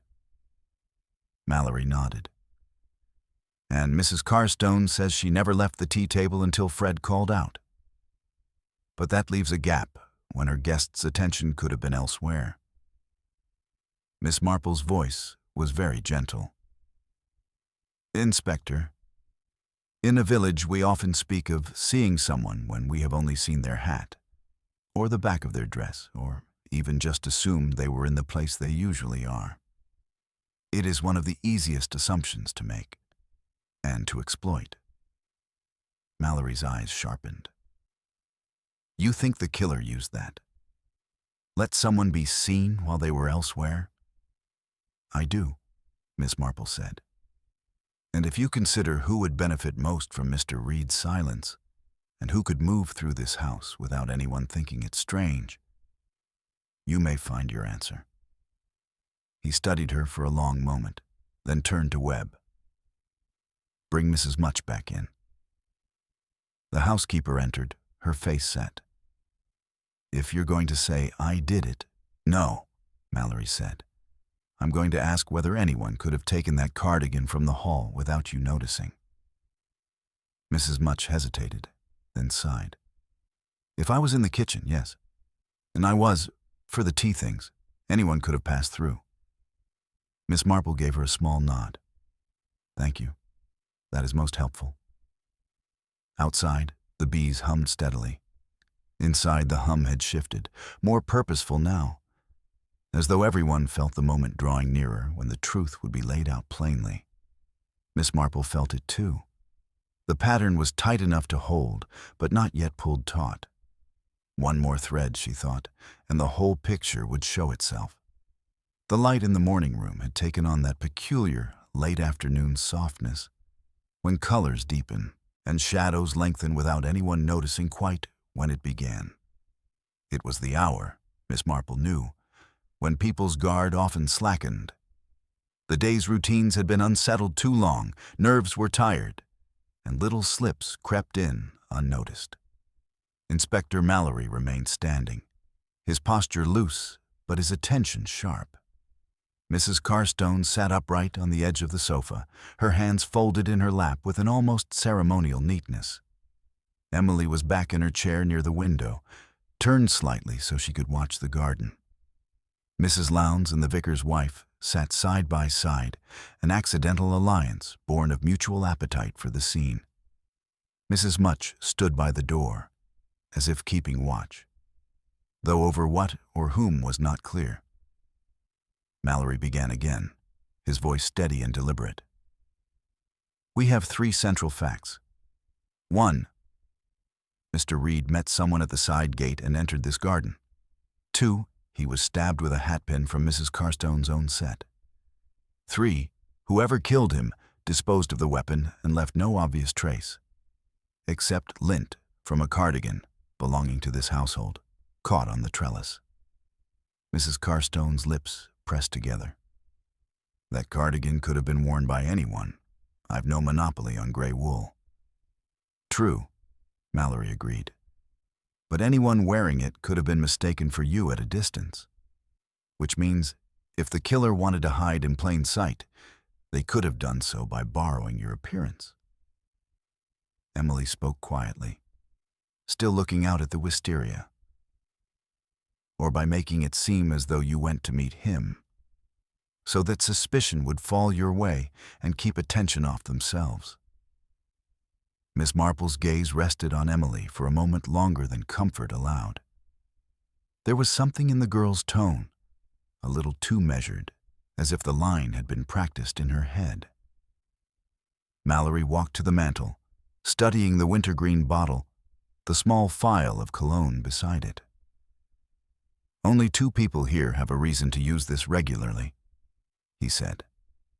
"Mrs. Much, for her wrists, and—" He looked to the vicar's wife. "You, madam, you told my constable earlier that you keep a bottle in your pew bag for headaches." The vicar's wife stiffened, but did not deny it. "I do, but I've never been near that gate today." "Perhaps not today," Mallory said. "But someone wearing wintergreen was there. And if that someone wanted to throw us off the scent, literally, they could have applied it to their hands or sleeves before going out." Mrs. Lowndes gave a little gasp of delight at the neatness of the trap, only to realize a moment later she might be within its reach. Miss Marple, with her usual gentle tone, cut across the moment. "Inspector, there is something worth considering. In my experience, a person who kills in haste will make mistakes with the obvious things, leave a footprint, fail to hide the weapon, but someone who kills deliberately will disguise their presence by using another's belongings or habits. A cardigan, a scent, a meeting place with an old name, these are all layers meant to confuse us." Mallory nodded slowly. "You think this was deliberate, then?" "Oh, yes," Miss Marple said. "The question is, was it planned well in advance or decided upon only after the meeting began? The answer will tell us whether we are looking for someone bold or merely opportunistic. Emily's head turned then, sharply. Does it matter? It matters very much, Miss Marple said, meeting her gaze. Because an opportunist must have had the means at hand, the hatpin, the access to the gate, while someone who planned this would have arranged those things beforehand. That tells us where to look for the truth. For a moment, silence pressed against the walls. Then Webb entered, carrying a small brown envelope. Inspector, this was found in the pocket of the cardigan. It must have slipped down into the lining. The seams frayed. Mallory opened the envelope and slid out a folded scrap of paper. His eyes flicked over it. Then he read aloud. 3 o'clock. Bring the Fairfax deed. We will settle this between ourselves. No signature. Mrs. Carstone drew herself up. That was not written by me? Nor necessarily to you, Miss Marple said quietly. But placed in your cardigan pocket, it could have been found there later and served the same purpose, to link you to the meeting. Mallory looked around the room. So, we have 2 notes now, one in the case, signed W, and one here, unsigned.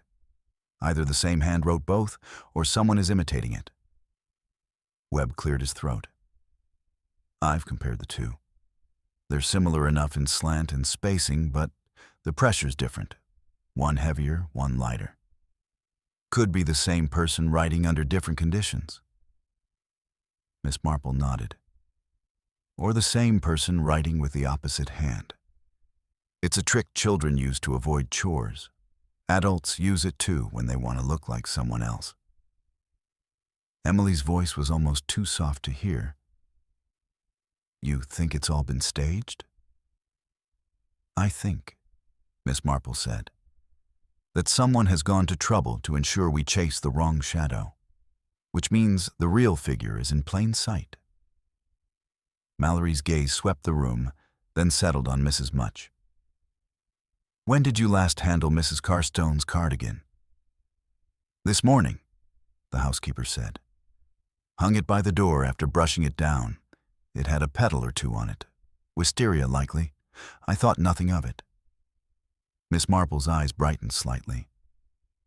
Ah, and when was that? Mrs. Much frowned. Around 11, before I started on the luncheon dishes. And did you hang it there yourself? Yes. Then anyone could have taken it between 11 and 3, Miss Marple said. And if they returned it quickly, with a note inside, it would seem untouched. Emily stood abruptly, the chair scraping on the rug. Why are we talking about cardigans when Mr. Reed is dead?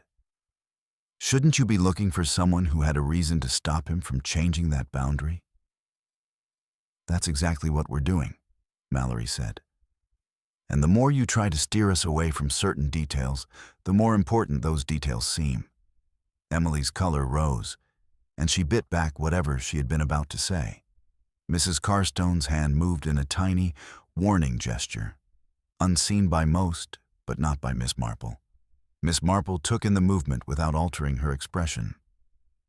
She had seen such gestures often, at church, in sewing circles, in family parlors, silent signals to be still, to say nothing, to let the matter pass. But in her experience, when such a signal came too late, the damage was already done. Mallory straightened, setting the envelope aside. We're close. I can feel it. Webb, I want everyone's movements between 2 and 3 written down in detail. No generalities, exact minutes if they can give them. And Miss Marple? He paused, giving her the faintest smile. You'll let me know if any of those minutes ring false? Oh, I shall, she said serenely. False minutes are often more revealing than false statements. The group began to rearrange under Webb's guidance, some going to the writing desk, others conferring in low voices. Miss Marple stayed where she was, her hands folded now, her crochet forgotten. Her mind traced the web again. The notes, the gate, the cardigan, the lint, the wintergreen, the improvised weapon. There was a rhythm to it all, a sequence that spoke of someone who moved comfortably between house and garden, guest and servant, trusted enough not to be questioned in the moment. And as the bees droned on outside, she thought she knew whose hands had moved those threads into place. All that remained was to give the right tug and watch the whole tangle come undone. The little ritual of writing down one's movements was proceeding with all the stiffness of a schoolroom exercise. Webb had taken position at the writing desk, doling out paper and pencils as though issuing rations. Each sheet was returned to him with varying degrees of neatness and reluctance. Mrs. Lowndes' cramped hand, the vicar's wife's looping confidence, Mr. Pennington's rigid block capitals. Emily's was the last. She placed it face down on the desk, as though the act itself carried some small shame. Miss Marple, still in her corner chair, did not ask to see the notes. She had no need. She was more interested in the way people handed them over, whether they met Webb's eyes, whether they glanced at their own writing again before releasing it, whether their fingers lingered a fraction too long on the paper. Such small hesitations often spoke more than the words themselves. Mallory gathered the notes and read them quickly, making small ticks and underlinings. Fred Cottle says he was pruning the roses from 1/2 until he came to fetch Mrs. Carstone. Saw no one near the side gate except Reed and a figure in gray. Mrs. Much claims she was in the kitchen the whole time. Mrs. Lowndes went upstairs for her parasol at 2:25, came down again in under 5 minutes. The vicar's wife remained on the upper lawn, speaking to Pennington until she heard voices from the lower garden. Emily was with Mrs. Carstone at the tea table from 2 until nearly 3, except for a moment, fetching sugar. Except for that moment, Miss Marple repeated softly, as if tasting a flavor she'd almost recognized. Mallory gave her a questioning glance. "In my experience," she said, "those moments are often like loose stitches. They seem too small to matter, but they can unravel the whole fabric. Emily, dear, when you fetched the sugar, was the tin in its usual place?" Emily hesitated. "Yes. No. I had to look for it. Mrs. Much had put it on the high shelf." Mrs. Much bristled. "Only because the smaller tin was empty and I'd filled the big one fresh. That kitchen's mine, miss, and I'll arrange it as I please." Miss Marple nodded amiably. "Of course. But moving it to the high shelf would require you to stand on the little stool in the scullery, wouldn't it?" Mrs. Much frowned. "I suppose so. And while you were on the stool, your back would be to the hall." Mrs. Much's eyes narrowed, meaning anyone could have slipped past. "Precisely," Miss Marple said. "And anyone slipping past at that moment might take something from the hall, say a cardigan, and be out of the side gate within 1/2 minute." The vicar's wife leaned forward, enjoying the unpicking of the scene. "But why return the cardigan so soon?"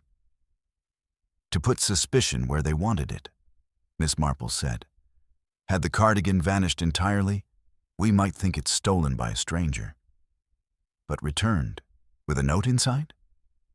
That is a finger pointing inward." Mallory's eyes had gone thoughtful.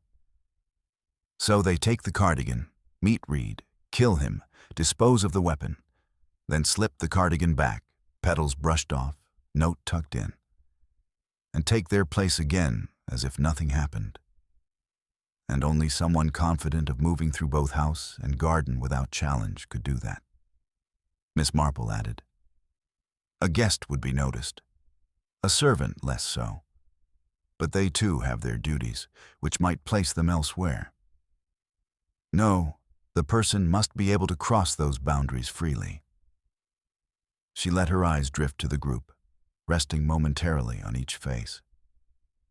Emily dropped her gaze first. Mrs. Carstone met the look steadily, but there was a stillness about her that was not quite composure. Mrs. Lowndes fidgeted with her gloves.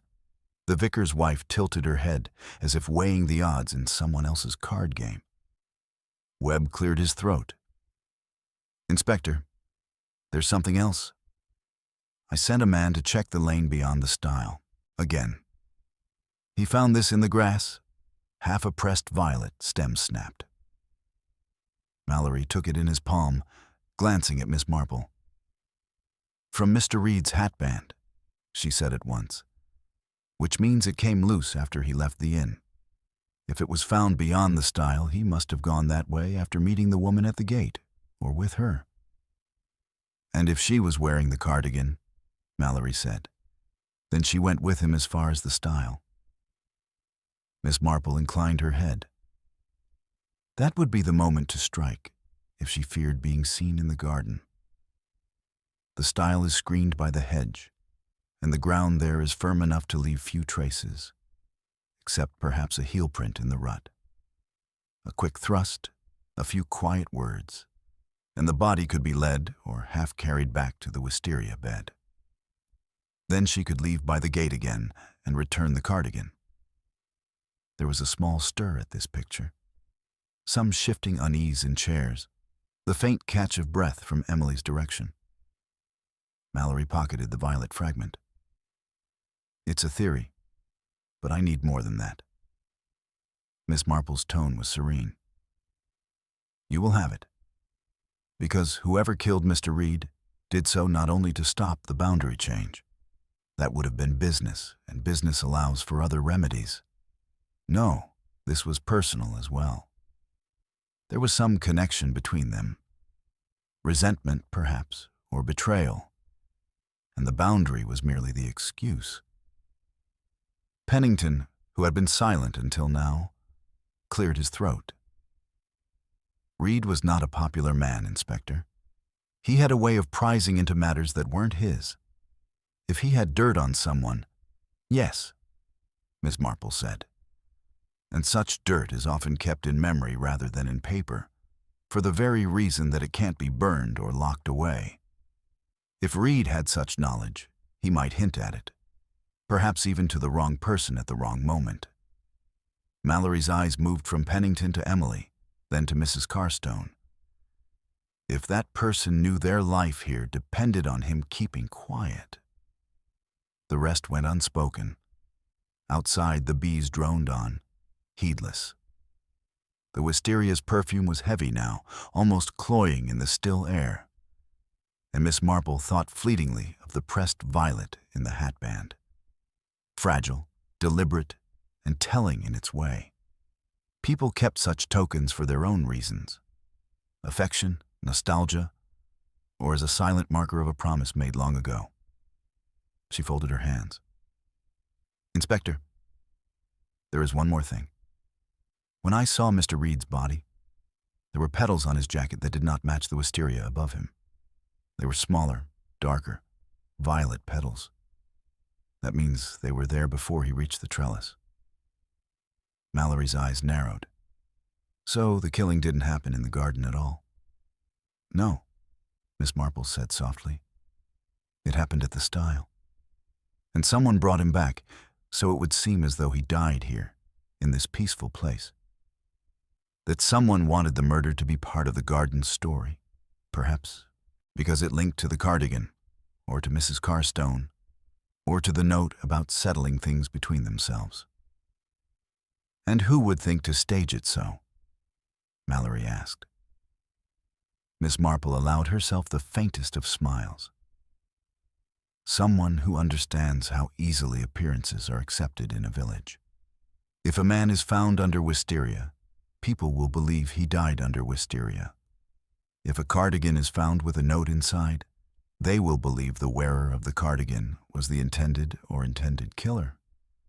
But the truth is often 2 steps away from where it appears to be standing."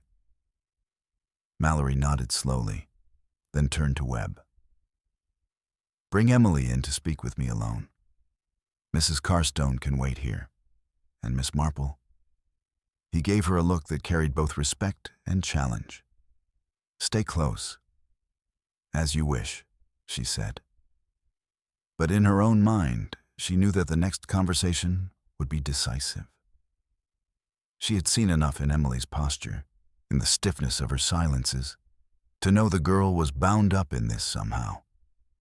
Whether as culprit, accomplice, or unwilling witness remained to be seen. And Miss Marple had no intention of letting the moment pass before the right question was asked. The one that would make all the carefully placed shadows dissolve into the plain light of truth.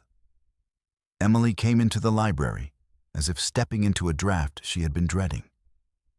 Her back was straight, her chin up, but the faint whiteness about her mouth betrayed strain.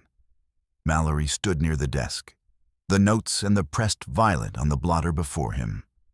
Miss Marple had settled herself unobtrusively in a corner armchair, her knitting on her lap, hands quiet but eyes very much awake. Mallory spoke first, his tone steady. "Emily, you've heard what we've uncovered so far? The cardigan, the lint, the wintergreen, the note in the pocket, and now this violet from the stile. We know Mr. Reed went there after meeting a woman at the side gate. Was that woman you?" Emily's eyes widened a fraction, but she held his gaze. "Number I was at the tea table with Aunt." "For all but a minute or two," Mallory said. "You've admitted as much." "That's not enough time." "Not enough to kill him in the garden, perhaps," Mallory cut in. "But enough to step through the gate, walk to the stile if you'd been there before, meet someone waiting." "I wasn't waiting," Emily interrupted sharply, then caught herself as though realizing she had spoken in the wrong tense. Miss Marple's voice floated into the charged silence, soft as spun wool. "My dear, it's very easy to get tangled in the order of events. But I've found it simpler to start with why something happened. Once you know why, the when and where often sort themselves out." Emily turned to her with something like relief. "Why would I want to kill him? I hardly knew him." "Sometimes," Miss Marple said gently, "we harm people not for what they've done to us, but for what we fear they will do to someone we care for." A flicker crossed Emily's face, gone almost before it came, but Miss Marple saw it. Mallory did too. "Who were you protecting?" he asked. Emily looked down at her hands, clasped tightly in her lap. "It wasn't like that.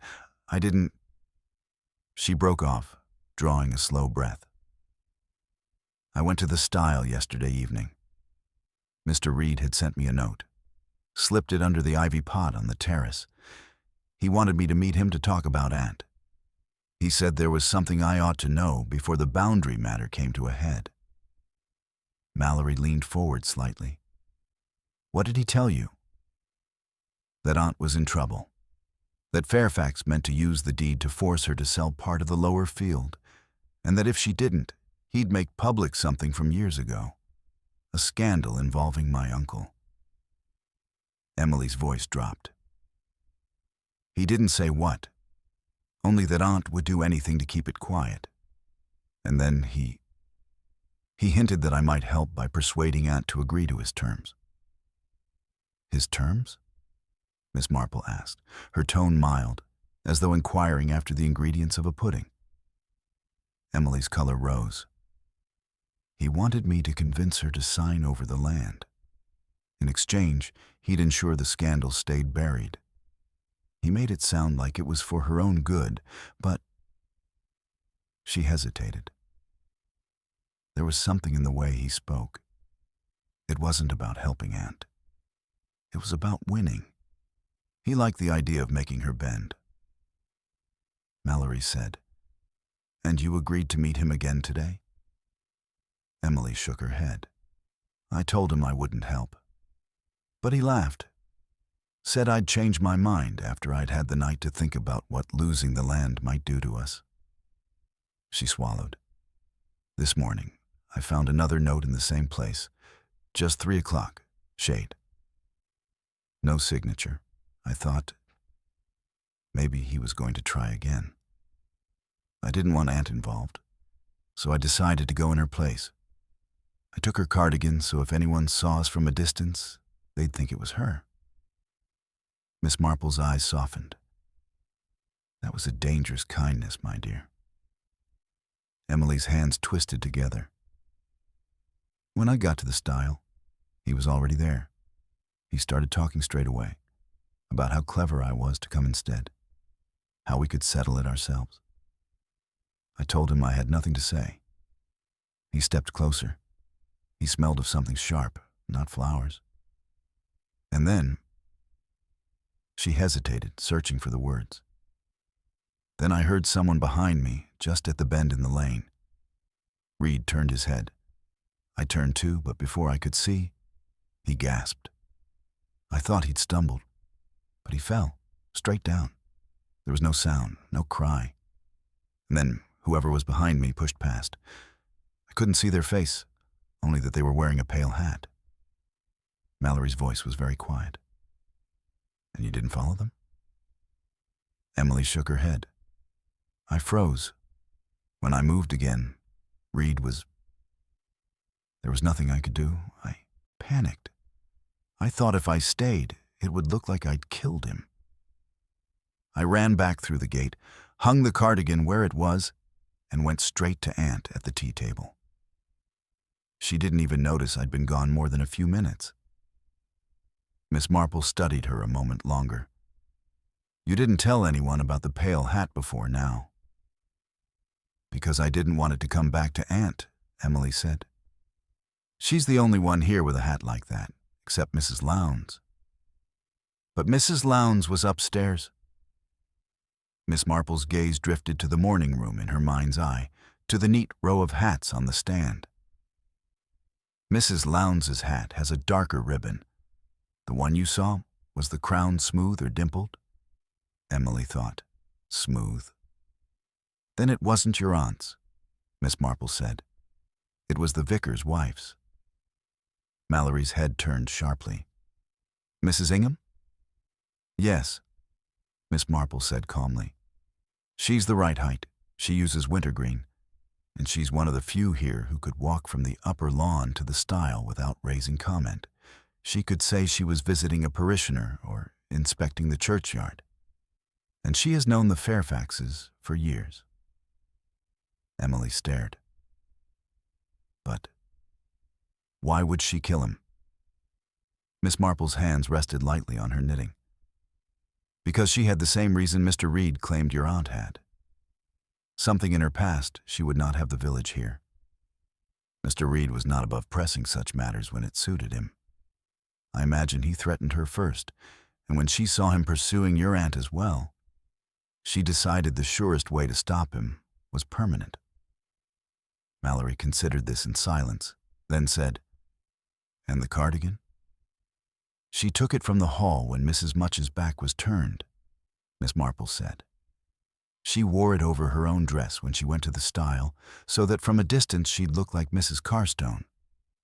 She killed Reed with the hatpin, quickly, between the ribs, the way a woman might jab cloth into a hem, then left by the lane, circled back to the side gate, and returned the cardigan. On her way, she pushed the hatpin into the compost heap, knowing it would be turned in a day or two. And she brushed the petals from the cardigan before hanging it up. But a wisteria petal caught in the cuff, and lint snagged on the trellis. She put the note in the pocket to tie it all back to Mrs. Carstone. And she dabbed wintergreen on her gloves, masking any scent of flowers, but leaving a false trail to Mrs. Much if it came to it. Emily's voice trembled. So, she meant it to look like Aunt did it. Yes, Miss Marple said gently. And it might have worked if you hadn't seen the pale hat. Mallory's jaw tightened. Webb, he called. The sergeant appeared almost instantly. Find Mrs. Ingham. Tell her I'd like a word, now. When Mrs. Ingham was brought in, she looked much the same as she had all afternoon. Composed, mildly curious, the air of a woman tolerating a social inconvenience. But when Mallory laid the pressed violet and the note in front of her, something in her expression shifted, almost imperceptibly. "Mrs. Ingham," he said, "we believe you met Mr. Reed at the stile this afternoon. We believe you killed him with a hatpin and staged the scene to implicate Mrs. Carstone. Do you deny it?" Her eyes went from Mallory to Miss Marple. "I suppose," she said after a moment, "there's no point in denying it to you." She looked almost relieved, in a weary sort of way. "I only meant to frighten him."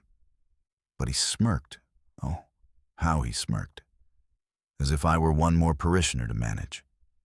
I'd had enough of men like that. I'd told him to leave me and your aunt alone. But he said he'd go straight from me to her, so I acted. And when it was done, I did what I could to make them look elsewhere. It's the way of survival in a small place, Miss Marple. You know that. "Yes," Miss Marple said softly. "I know." Mallory's voice was firm. "You'll give a full statement at the station. Webb." Mrs. Ingham straightened, as if bracing herself for a final service. "At least I spared your aunt, Emily. That much I can live with." Emily's face was pale, her lips pressed together. Miss Marple rose, laying a hand lightly on her arm. "These things, my dear," she murmured, "are never as tidy as the guilty hope. But they do end." And with Mrs. Ingham led away, the heavy air in the room seemed to ease at last, though the Wisteria's perfume still clung, sweet, beautiful, and just faintly oppressive, like the memory of what had been done beneath its shadow. The village awoke the next morning to a strange blend of relief and unease.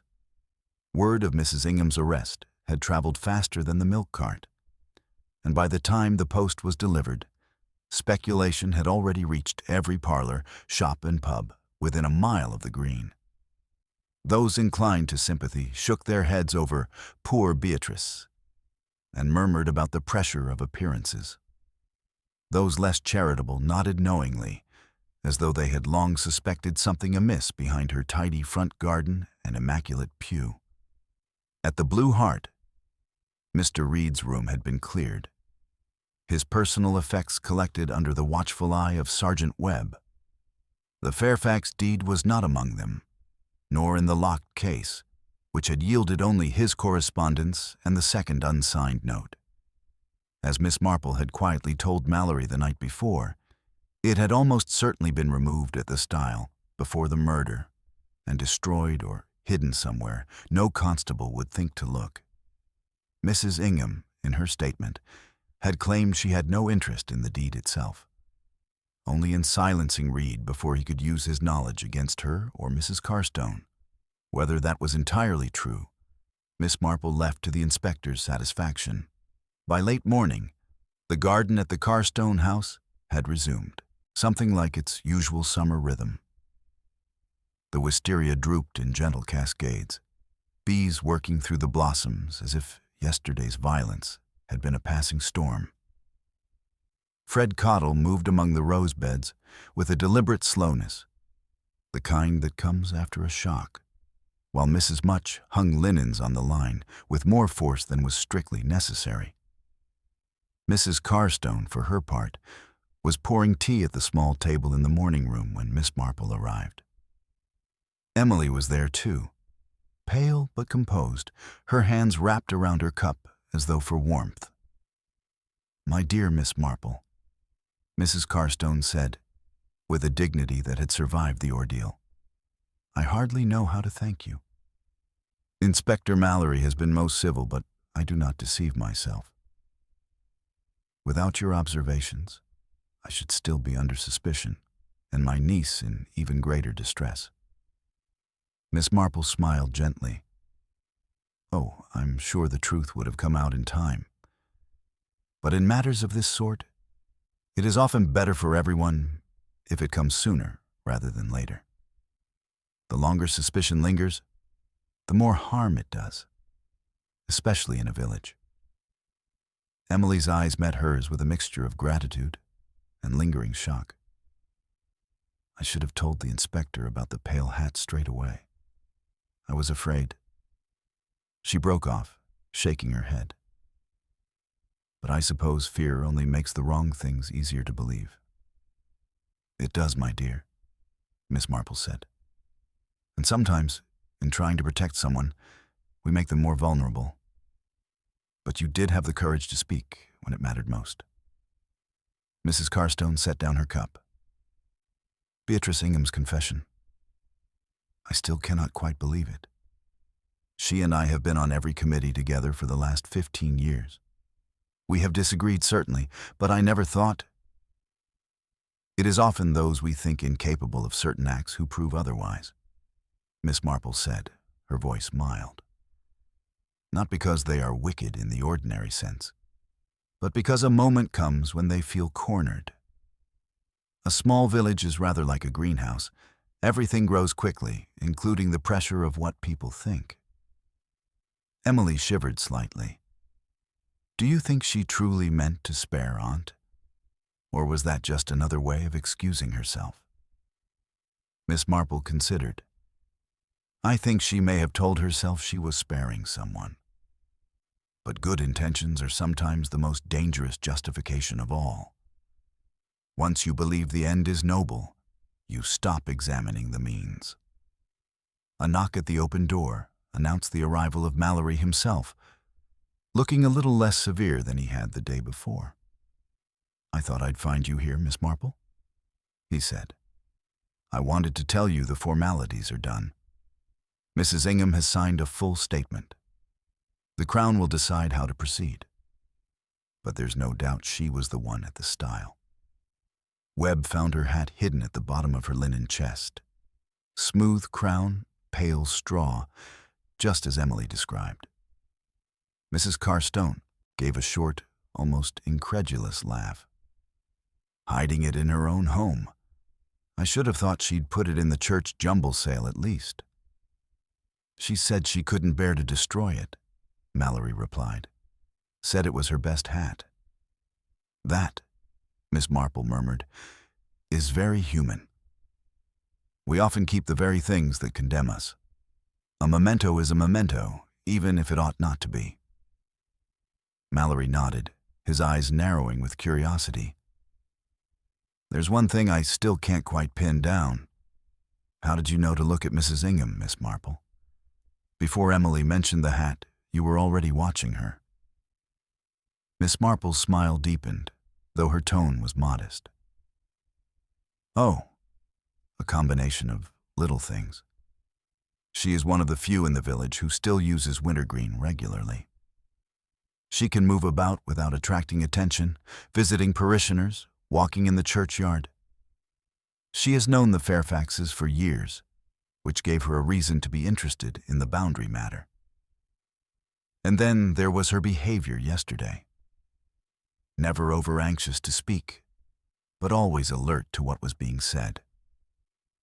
People who are truly innocent often betray themselves with eagerness to be helpful. Mrs. Ingham was careful to be neither too much nor too little involved. Mallory gave a wry smile. You make it sound simple. It is simple, Miss Marple said, but not easy. One must be patient enough to let people show themselves. He inclined his head. Well, I'm grateful. And I'm sure the village will be grateful too, once the initial stir dies down.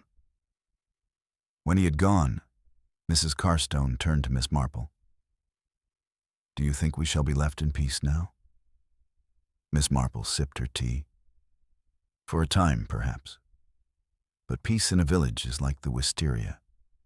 It blooms beautifully, but there are always roots and tendrils beneath the surface, waiting to grow. The important thing is to keep an eye on them before they take hold where they shouldn't. Emily glanced toward the window, where the trellis cast a shifting shadow across the lawn. I don't think I'll ever look at that corner of the garden the same way again." "Nor should you," Miss Marple said gently. "It's not a bad thing to remember that danger can come even in the loveliest of places. It makes one value the good moments all the more." They talked a while longer, of small village matters and the arrangements for the coming fete, until Miss Marple rose to take her leave. Outside, the air was warm and still, the scent of wisteria mingling with the sharper tang of roses. She paused on the gravel path, looking back at the trellis where, only a day before, a man had lain dead. It stood now in perfect order, petals drifting lightly to the ground, as if it had never held such a grim secret. Miss Marple knew better. Gardens, like villages, remember. The signs might be hidden, covered over by new growth, blurred by the passing of time. But they were there for those who knew where to look. And somewhere, in the hum of the bees and the whisper of the leaves, she thought she could still hear the faint echo of the latch kissing shut, twice in the heat of the afternoon. As she walked back toward the high street, she passed Mrs. Lowndes and the vicar's wife in close conference, their heads together over some new morsel of gossip. They broke off to greet her, eyes bright with the eagerness of those who thrive on the retelling of events. "You've done the village a service, Miss Marple," Mrs. Lowndes declared, "though I dare say there'll be talk about it for months." Miss Marple gave her a mild smile. "Talk can be useful, my dear, if one listens closely enough. It's often in what people repeat and what they leave out that the truth hides." The vicar's wife looked momentarily abashed, then rallied. "Well, it's a good thing we have you to keep us on the straight and narrow." "I don't know about that," Miss Marple said, "but I do try to notice when the path starts to wander." And with that, she continued on her way, her small figure soon lost among the dappled shade of the lane. The village might believe the matter of the Wisteria Garden Murder was finished, but Miss Marple understood that the human heart was not so easily tidied. Somewhere, roots were already probing the soil for the next small crack to exploit. For now, though, the day was fine, and there was a certain satisfaction in knowing that, for the moment at least, the garden was safe again. Its beauty restored, its secrets laid bare, and its peace, however fragile, intact. The days that followed brought a kind of uneasy calm to St. Mary Mead. Life resumed its familiar rhythms. Post delivered on time, the bakery selling out of seed loaves by mid-morning, and the church bell tolling the hours. But beneath the surface, there lingered a tautness, like a stretched thread waiting to snap. People spoke in the same polite tones as before, but their eyes weighed each other differently now, measuring what else might be hidden behind neighborly smiles. Mrs. Ingham's absence was felt most sharply on the parish committees. The vicar's wife, now the subject of more whispered pity than open reproach, had stepped down from her various duties pending the formal proceedings. There were murmurs that the ladies' sewing circle might not survive the scandal, though Miss Marple, ever the realist, suspected the sewing would go on, if only because gossip flowed more freely with a needle in hand. In the Carstone household, the recovery was slower. Emily carried herself with composure, but her gaze often strayed toward the lower garden, and there was a thoughtful gravity about her that had not been there before. Mrs. Carstone maintained her social schedule with the same precision as always, but she seemed to spend more time in her library. The door closed, the key turned, perhaps contemplating the ways in which reputations could be both shield and target. Miss Marple, for her part, allowed herself to recede politely into the background, though her daily walk still took her past the house, and sometimes, in the early evening, She would pause just long enough to note whether the side gate was bolted. It always was now. It was on one such evening, 3 days after Mrs. Ingham's removal to the county jail, that Miss Marple encountered Inspector Mallory again. He was coming from the direction of the inn, his expression more relaxed than she had yet seen it, though the set of his mouth suggested there were still loose ends in his mind. "Good evening, Miss Marple," he said, tipping his hat. "I was just thinking of you. There's been an interesting development." "Oh," she said, with the polite curiosity of someone accustomed to receiving confidences. Mallory fell into step beside her. "We searched Mrs. Ingham's house again, thoroughly this time. In the false bottom of a bureau drawer, we found several letters from Reed. Nothing about the boundary dispute, but enough to confirm your suspicion. He was blackmailing her. Old business about her brother and some debts in his youth. Nothing criminal now, but damaging enough if aired." Miss Marple gave a small nod. "And was there anything about Mrs. Carstone?" Mallory's lips thinned. "One letter mentioned her name, just in passing. He implied he had another matter that might serve as leverage in future. No details. We may never know whether he truly had anything, or if it was his way of keeping her wary. That," Miss Marple said, "is often worse than an actual threat. The mind will fill in far more dreadful possibilities than reality can supply." They walked a few paces in companionable silence before Mallory added, "You know, some people in the village think Emily had more to do with this than she admitted." Miss Marple's eyes twinkled faintly.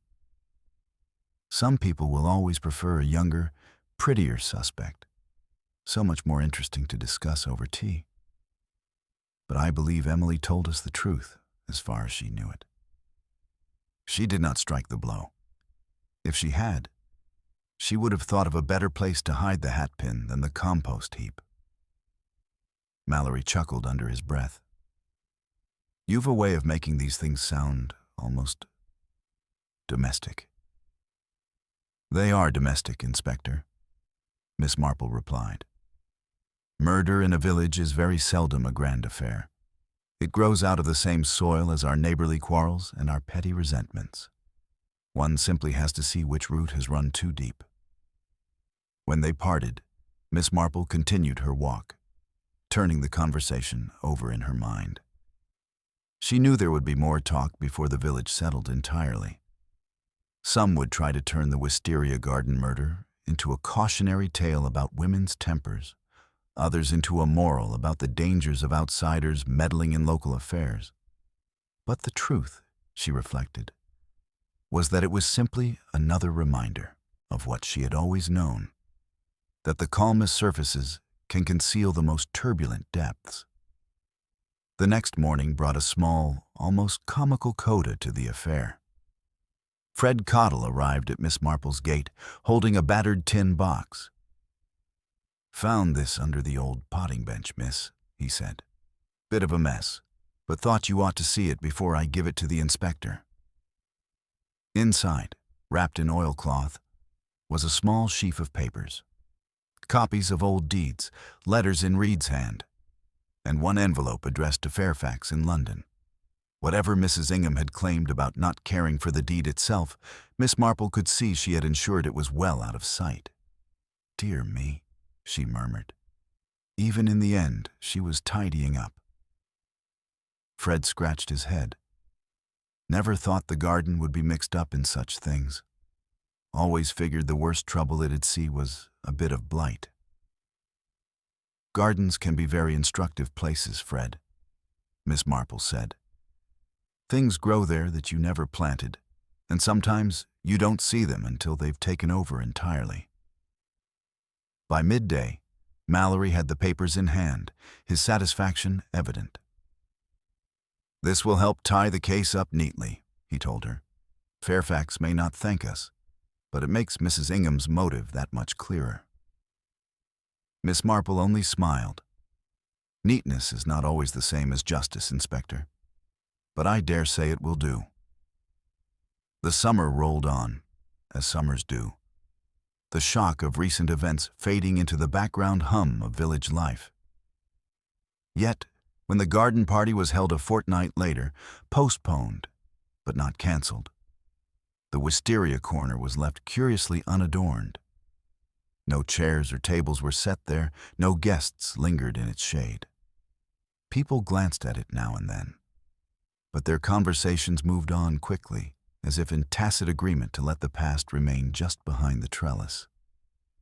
Emily sought Miss Marple out that day, finding her near the strawberry beds. "I wanted to tell you," she said. "I've decided to take a position in London for a while. A friend of Aunt's has a place for me in her dress shop. I think I'd like to be somewhere where no one knows every step I take." "That sounds very wise, my dear," Miss Marple said. "And when you come back, the village will seem almost new again. Time does that. Just enough changes for one to see it afresh, but not so much that it stops being home." Emily smiled faintly. "Do you think I'll miss it?" "Oh, yes," Miss Marple said. "You'll miss it terribly. But that's how you'll know you're ready to come back." As the afternoon wore on, the tea flowed, the scones disappeared, and laughter began to sound almost unforced again. Miss Marple watched it all with quiet contentment. The shadow of the Wisteria Garden Murder would linger for a while yet, but it was already becoming a story. One more tale to be told and retold, embellished here, trimmed there, until it fit comfortably among the village's store of remembered dramas. Later, as she walked home through the warm, golden dusk, Miss Marple paused at the stile by the lane. The pressed violet had long since been removed, but she could picture it still, bright against the worn wood, a small and delicate clue that had led, step by step, to the truth. She rested her hand lightly on the top rail, feeling the grain beneath her palm. In her mind's eye, the events played out again, not as a parade of clues, but as a tapestry of human nature. Fear, pride, loyalty, self-preservation. All the things that, given the right circumstances, could bloom into something deadly. And with that thought, she turned toward home, her step light, her mind already turning to the next meeting of the sewing circle, where, she suspected, there would be quite a lot of discussion about wisteria, and perhaps just a little about murder. The weeks that followed settled into that odd half-life villages adopt after a scandal, neither entirely forgetting nor wholly dwelling on it. Bits of the Wisteria Garden Murder drifted through conversation like petals caught on a summer breeze, surfacing in the most unexpected places. At the grocer's, someone might remark on the scarcity of good hat pins these days and receive a knowing look. Over tea, a pause in talk could be filled with a faintly significant mention of wintergreen liniment. And always, somewhere behind the polite chatter, the sense that everyone knew just a little more, or a little less, than they were prepared to say. Mrs. Ingham's absence from the parish committees had left more than an empty chair. Without her steadying, if sometimes overbearing presence, meetings tended to wander off topic, tempers flared more easily, and nothing, somehow, seemed to be decided with the same brisk finality. Miss Marple, who understood very well the quiet value of a person who could both direct and absorb the brunt of a quarrel, noticed the change immediately. Emily had gone to London as planned. Her departure had been the occasion for a great many well-meaning remarks, some genuine, some politely curious, about the opportunities awaiting her and how invigorating the city would be. Miss Marple had been one of the few to sense the undercurrent of relief in the girl's smile. To be away from the long shadows of the wisteria, to breathe without the watchful eyes of neighbors. It was, for now, the best thing for her. Mrs. Carstone, though outwardly unchanged, carried herself with a new wariness. She was scrupulous in her courtesy, careful in her dealings, as though she had learned that the same village that could rally to protect one's good name could just as easily turn to weigh it against whispers and half-facts. The side gate was kept bolted at all times now, and Mrs. Much was known to remark, in tones that carried, that no latch under her watch would kiss twice without her knowing the reason. The garden itself seemed to have recovered more quickly than its inhabitants. Roses bloomed in fresh flushes. The wisteria drooped its curtains of lavender without shame, and the bees resumed their tireless work as though the events beneath the trellis had been no more than a brief interruption. Visitors once again admired the view from the lower path, though their eyes occasionally flicked to the far corner with the quick curiosity of those who have heard a story and cannot help but look for its stage. Miss Marple, in her own unobtrusive way, kept the pulse of the village.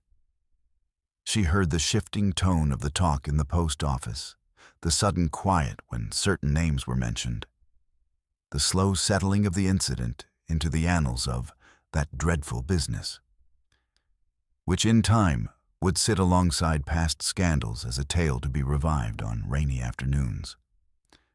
It was not cynicism that made her note these things, but long habit. Human nature, she knew, was at once infinitely varied and stubbornly consistent. One bright morning, a letter arrived from Emily. It was written in a light, hurrying hand, full of impressions of the city, shop windows, crowded streets, the strangeness of strangers who did not look twice at her. Near the end, almost as an afterthought, she wrote, "I've bought a hat here, Aunt Jane. Pale straw, smooth crown. I didn't think about it until later, but I suppose I've claimed the look for myself now." Miss Marple smiled at that, recognizing the small defiance in it, and set the letter aside with a fond shake of her head. A few days later, Inspector Mallory called at her cottage. He was on his way back from the Fairfax estate, where the matter of the lower field had, he reported, been settled in a manner that suggested both sides had decided the dispute was best left to rest. The Fairfax deed had never been recovered, though Mallory was confident it had been destroyed. "And perhaps that's for the best," he added, "if it means no one else has reason to go poking about with threats." Miss Marple agreed. "The trouble with certain disputes, Inspector, is that they attract not only those who have a stake in them, but those who simply enjoy the disturbance they cause, like wasps to jam." He gave her one of his wry half-smiles. "You make it sound like village life is a series of small wars." "In a way it is," she said. "Only most of them are fought with looks, silences, and the occasional committee vote. It's when someone decides to change the rules of engagement that the real trouble starts." Before he left, Mallory mentioned that Mrs. Ingham was awaiting trial and had declined to see visitors. "Says she's at peace with it," he remarked, though the doubt in his voice suggested he believed otherwise. That evening, Miss Marple sat in her garden, a teacup cooling in her hands, and considered the curious blend of motives that had led to the Wisteria Garden Murder. Pride, fear, the instinct to protect, the urge to control, none of them unusual in themselves. It was only when they were stirred together, pressed by circumstance, that they had turned lethal. She thought, too, of the lengths to which Mrs. Ingham had gone to make it appear someone else's crime. It was a familiar pattern to Miss Marple. People so intent on shaping the story others would tell that they failed to notice the loose threads they had left for an observant eye to catch. The following week brought the annual church bazaar, an event that in past years had seen Mrs. Ingham presiding over the flower stall with unassailable authority. This time, the stall was managed by Mrs. Lowndes and the vicar's wife. an awkward pairing smoothed only by the presence of Miss Marple, who had been persuaded to lend a hand, and more importantly, her air of quiet diplomacy. Among the roses and dahlias and jars of sweet peas, the talk inevitably turned, in lowered voices, to poor Beatrice, and how quickly things could change. "It's the quiet ones you have to watch," Mrs. Lowndes opined, arranging a spray of delphiniums. "Or the busy ones," the vicar's wife countered. "Always in the middle of everything. You never know what they might be covering up." Miss Marple simply smiled and adjusted a vase so that the light caught the petals at their best. In her experience, both views had their truth, and the trick lay in knowing when each applied. By the time autumn's first chill crept into the air, the village had all but folded the murder into its collective memory. New topics had begun to take its place. A rumor about the postmaster's niece, the arrival of a retired colonel with a past that invited conjecture, and whether the school roof would last another winter. Yet for those who had been closest to it, the Wisteria Garden Murder remained a quiet marker in time, a point before which things had seemed simpler and after which they had not. One afternoon, passing by the Carstone garden, Miss Marple noticed the wisteria beginning to yellow at the edges, its season closing. She paused at the gate, looking in at the trellis and the shaded corner beneath it. The scene was peaceful now, the grass trimmed, the petals fallen away. But she knew, as gardens do, that roots run deep and seasons turn, and what is buried is not always gone. She walked on, her thoughts already drifting to the sewing circle meeting that evening. There would be talk of wool colors and pattern books, of whose grandson had written from abroad, and, she was quite certain, one or two discreet asides about hats, cardigans, and the curious ways people choose to disguise themselves. And when the laughter came, as it always did in those gatherings, it would carry with it that undercurrent of shared understanding that, in a village, every story, no matter how dramatic, eventually finds its place among the rest. For Miss Marple, that was the true resolution of the Wisteria Garden Murder. Not the formal charge or the closing of the case, but the way it had slipped into the fabric of village life, becoming one more pattern in the endless, intricate design of human nature. And as she let herself into her cottage, she thought, not without a trace of satisfaction, that she would be ready when the next thread began to show. The first frost of the season came earlier than anyone expected. It silvered the rooftops, crisped the grass, and left the wisteria bare, its once lavender curtains reduced to a few stubborn pods clinging to the trellis. The murder beneath its boughs was now weeks behind. Yet Miss Marple found that the garden, stripped of color, had taken on an air of greater truth. Without the blooms to distract, one could see the framework beneath, the lines and angles that supported the whole. Human affairs, she thought, were much the same. The village, too, had settled into its winter rhythm. The market stalls offered more root vegetables than flowers, and the church smelled faintly of damp wool and coal smoke. People spoke less of Mrs. Ingham's crime now, though the occasional dropped voice or sidelong glance reminded Miss Marple that such things are never wholly put away. One blustery afternoon, she received a letter from Emily in London.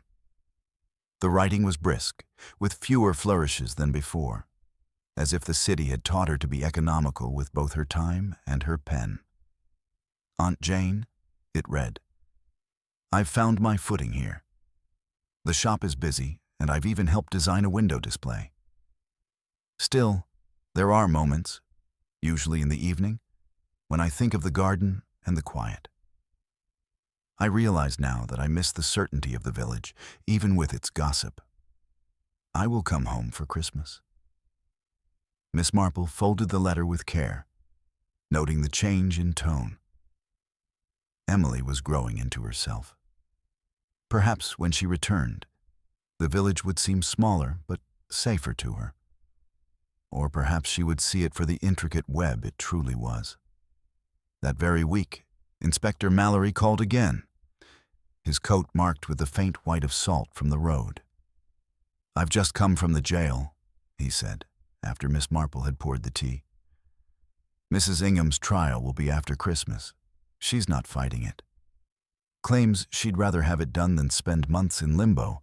Miss Marple stirred her tea slowly. "That has a certain practicality. People sometimes choose the swift end of a chapter, even if the ending is not in their favor." Mallory nodded. "She asked after you, oddly enough. Said you'd understand why she did what she did, even if you didn't approve." A faint smile touched Miss Marple's lips. "Understanding and approving are quite different things, Inspector. But yes, I think I do understand. She acted from fear of losing control over her life, and that fear is something I've seen before, in all sorts of people." He leaned back, studying her. "You know, there's talk that you could have been a detective yourself." "Oh, I have quite enough work to do as I am," Miss Marple replied, with the demureness of one who knows the truth of her own abilities. "And besides, people tell me things they would never tell a policeman." Their conversation drifted to village matters: the new postmaster's efficiency, the fate of the church roof, the rumor that the retired colonel was entertaining a widowed cousin who might stay through spring. Yet beneath it all was the unspoken awareness that another such affair might one day come. And that, when it did, they would meet across a garden or in a drawing room again, piecing together the quiet fragments others overlooked. December deepened. Frost gave way to fog, and then to snow, which lay thick across the hedgerows and muffled the lanes. Preparations for Christmas lent the village a bustle, and even the most cynical souls seemed briefly softened by the season. Miss Marple, knitting by the fire, found her thoughts often returning to Emily's return, to how the girl might see the wisteria now in its bare winter bones. When Emily finally arrived, cheeks pink from the cold, eyes bright with the city's liveliness, she brought with her a pale straw hat, smooth-crowned, and wore it with deliberate confidence. "Claimed it for myself, Aunt Jane," she said with a half-smile, echoing her letter. "Best to own a thing, don't you think?" Miss Marple's answering smile was warm. "Yes, my dear. Ownership, in the right spirit, can be a kind of freedom." Christmas came and went in the usual flurry of carols, puddings, and carefully exchanged presents. Yet on Boxing Day, the two women walked together to the Carstone garden. The trellis stood stark against the snow, its shadow long in the thin winter light. Emily paused there, her expression thoughtful. "I used to think of this as the prettiest corner of the garden," she said quietly. "Now I see it differently. Still beautiful, but not the same." "That is how it is with certain places," Miss Marple said. "They hold both their past and their present at once, and we see them through both lenses." They lingered a while, speaking of small things, before turning back toward the house. Behind them, the wisteria stood silent, its secrets laid bare for now, though Miss Marple knew that come spring, it would once again clothe itself in blossoms, and the world would be content to forget what had happened beneath. In January, as the trial date approached, letters arrived from old acquaintances and distant relations, each containing some version of "I cannot believe it," or "One never truly knows people." Miss Marple read them with her usual patience, aware that such pronouncements were less about the case than about the writer's own comfort in thinking the world more predictable than it was. The trial itself was brief. Mrs. Ingham pleaded guilty, the evidence too precise to dispute, and the press made much of the hatpin murderess of St. Mary Mead. Mallory told Miss Marple afterwards that she had shown no emotion at the verdict, only a small, almost grateful nod, as though a weight had at last been lifted. By the time the first crocuses pushed through the soil, the village had already begun to fold the matter into its long memory, making room for new intrigues and small domestic dramas. Miss Marple walked past the Carstone garden one bright morning and saw Emily there with Mrs. Carstone, pruning back the winter's dead growth. The side gate stood open to the sunlight, and for the first time in months, the sight did not carry with it a shadow of suspicion. Miss Marple paused at the stile, her hands resting lightly on the wood. She thought of the pressed violet, the gray cardigan, the wintergreen scent, all the small, ordinary things that had formed the path to the truth. And she thought, as she often did, that the smallest details were the most revealing, because they were the ones people thought too trivial to guard. Then she smiled to herself, turned toward the lane, and went on her way. There would be another meeting of the sewing circle that afternoon, and though the talk would no doubt turn to patterns and wool, she suspected there might be, as always, a few careful stitches of gossip sewn in between.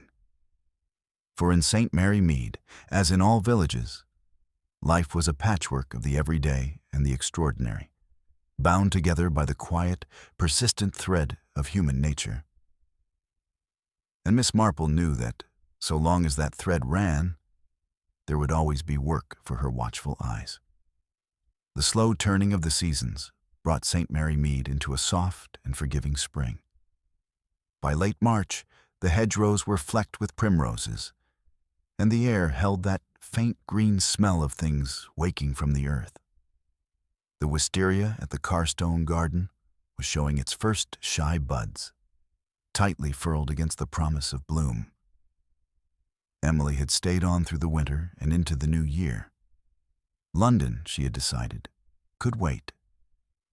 There was something to be said for the quiet after all, even if it came with the occasional twinge of gossip. She moved about the village with an ease that surprised Miss Marple, calling on the vicar's wife, helping at the school fete committee, and visiting Mrs. Carstone with a regularity that suggested something more than simple neighborliness. The village itself had put away the Wisteria Garden Murder in much the same way one folds away a winter coat. Still serviceable, still remembered, but no longer needed for the day-to-day. Mrs. Ingham had been sentenced to a term that, while not especially long, was enough to remove her from village life for good. The local papers had long since turned their attention to fresher scandals, and her name appeared now only when someone wished to prove they had been in the know all along. One bright afternoon, Miss Marple received a note from Inspector Mallory, inviting her to meet him for tea at the inn. When she arrived, he was already seated by the window, watching the street with an expression of faint amusement. "I thought you might like to hear the final piece," he said, as she settled across from him. "We found Fairfax's missing documents, or rather, what was left of them, buried in the orchard behind Mrs. Ingham's house. Damp had taken most of the ink, but enough remained to prove she was bluffing in half her threats." Miss Marple's eyebrows rose just enough to show interest. "Which means she risked everything over less than she claimed to hold. Not unusual. People will often build the greatest defenses around the smallest truths, because those are the ones they most dread losing." Mallory smiled. "You have a way of making it sound almost inevitable." "It usually is," she said mildly, given the right mixture of pride and fear. Their conversation turned to other matters. The church roof repairs were nearly finished. The retired colonel's cousin had decided to stay on permanently, and the postmaster's niece had become engaged to a young man from the next county. Life, as always, had a way of refilling the stage. In the weeks that followed, the village seemed to shake itself free of the last shadows of the affair. The wisteria blossomed in late April, as extravagant as if nothing at all had happened beneath its boughs. Visitors to the Carstone Garden admired it, their voices full of the usual delight, unaware, or perhaps willfully forgetting, that a man had died there the previous summer. One afternoon, Emily invited Miss Marple to take tea beneath the trellis. The table was set with pale china, the cloth catching the light through the lavender blooms. Bees moved lazily among the flowers, and a thrush sang from somewhere beyond the hedge. "It feels different now," Emily said softly, glancing toward the shaded corner where the body had once lain. "Not as heavy, as if the garden has claimed itself back." Miss Marple nodded. Places heal, much as people do. They may carry the mark of what happened, but the living has a way of covering over. They sat for a while in companionable silence, the sun shifting slowly across the grass. At one point, Emily poured another cup and smiled. "Do you think there will be more incidents here? In St. Mary Mead?" Miss Marple's lips curved in that small, knowing smile. "My dear, human nature is very much the same in every season. And where there are people, there will be matters to observe." The breeze stirred the wisteria, sending a few petals drifting to the tablecloth. Emily reached out and caught one, turning it between her fingers as if to keep it from falling further. As they left the garden, Miss Marple paused by the gate, looking back once more. The trellis stood framed by its blossoms, serene in the golden light, and it seemed to her a perfect picture of how life conceals its own stories. Beneath beauty lay the memory of ugliness, and beneath calm, the record of sudden violence. But time blurred the edges, softening them into something the world could bear to look at again. She knew the village would not speak much more of the Wisteria Garden Murder. It had become part of its history now, to be brought out only when the right company and the right hush fell over a tea table.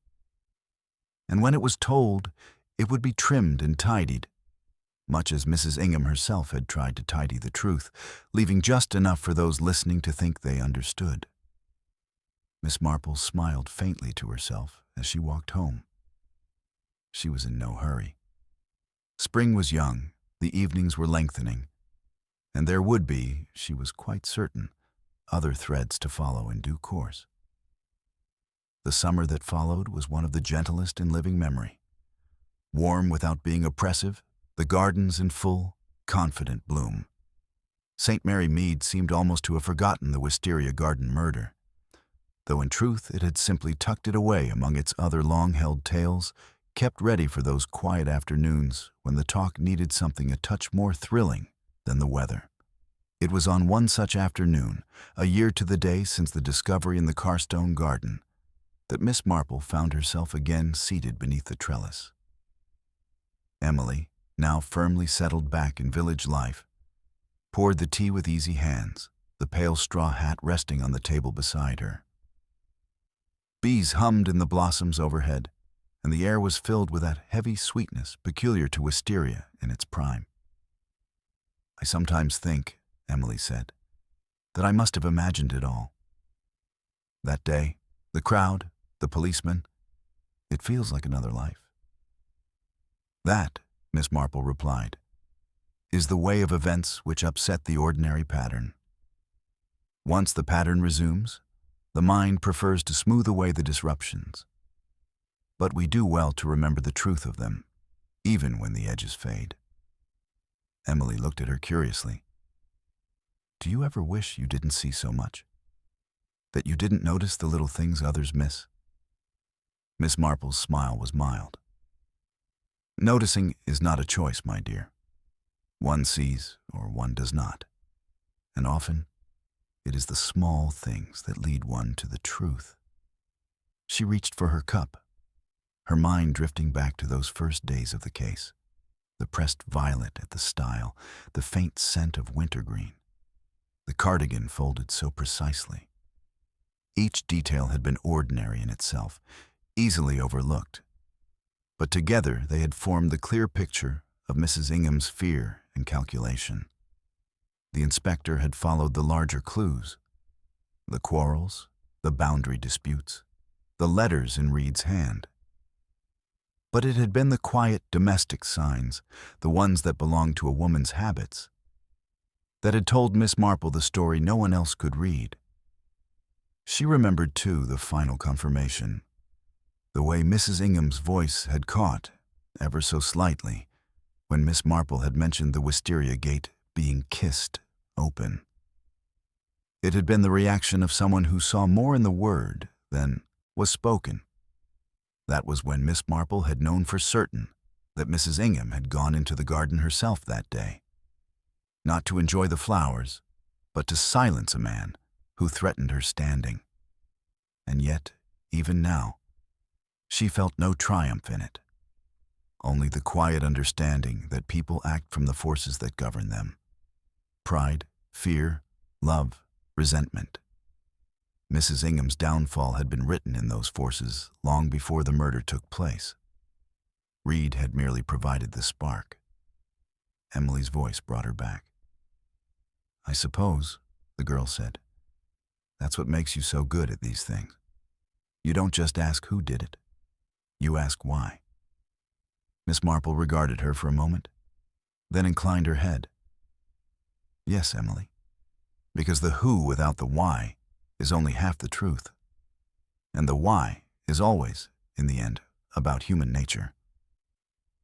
A breeze stirred the wisteria, and a scatter of petals fell across the table. Emily brushed them aside, smiling faintly. "At least this year, it's only the flowers falling here." Miss Marple sipped her tea, her eyes lingering on the trellis, the sunlight shifting through the blossoms. She thought of the year gone by, of the way the village had absorbed the shock and returned to its rhythm as it always did. The memory of the murder was still there, tucked behind the everyday chatter and the summer scents, waiting for the next time someone said, "Do you remember?" And the story began again. For now, though, the garden was peaceful, the company pleasant, and the day too fine to dwell on darker matters. Miss Marple set down her cup, folded her hands in her lap, and let the talk drift to the parish fete and the prospect of winning the jam competition. But behind her calm blue eyes, the watchfulness remained, as constant as the turning of the seasons. Because she knew, as she had always known, that somewhere in the quiet lanes and tidy gardens of St. Mary Mead, the next little thread of human folly or malice was already forming, waiting for the moment it would be drawn into the light.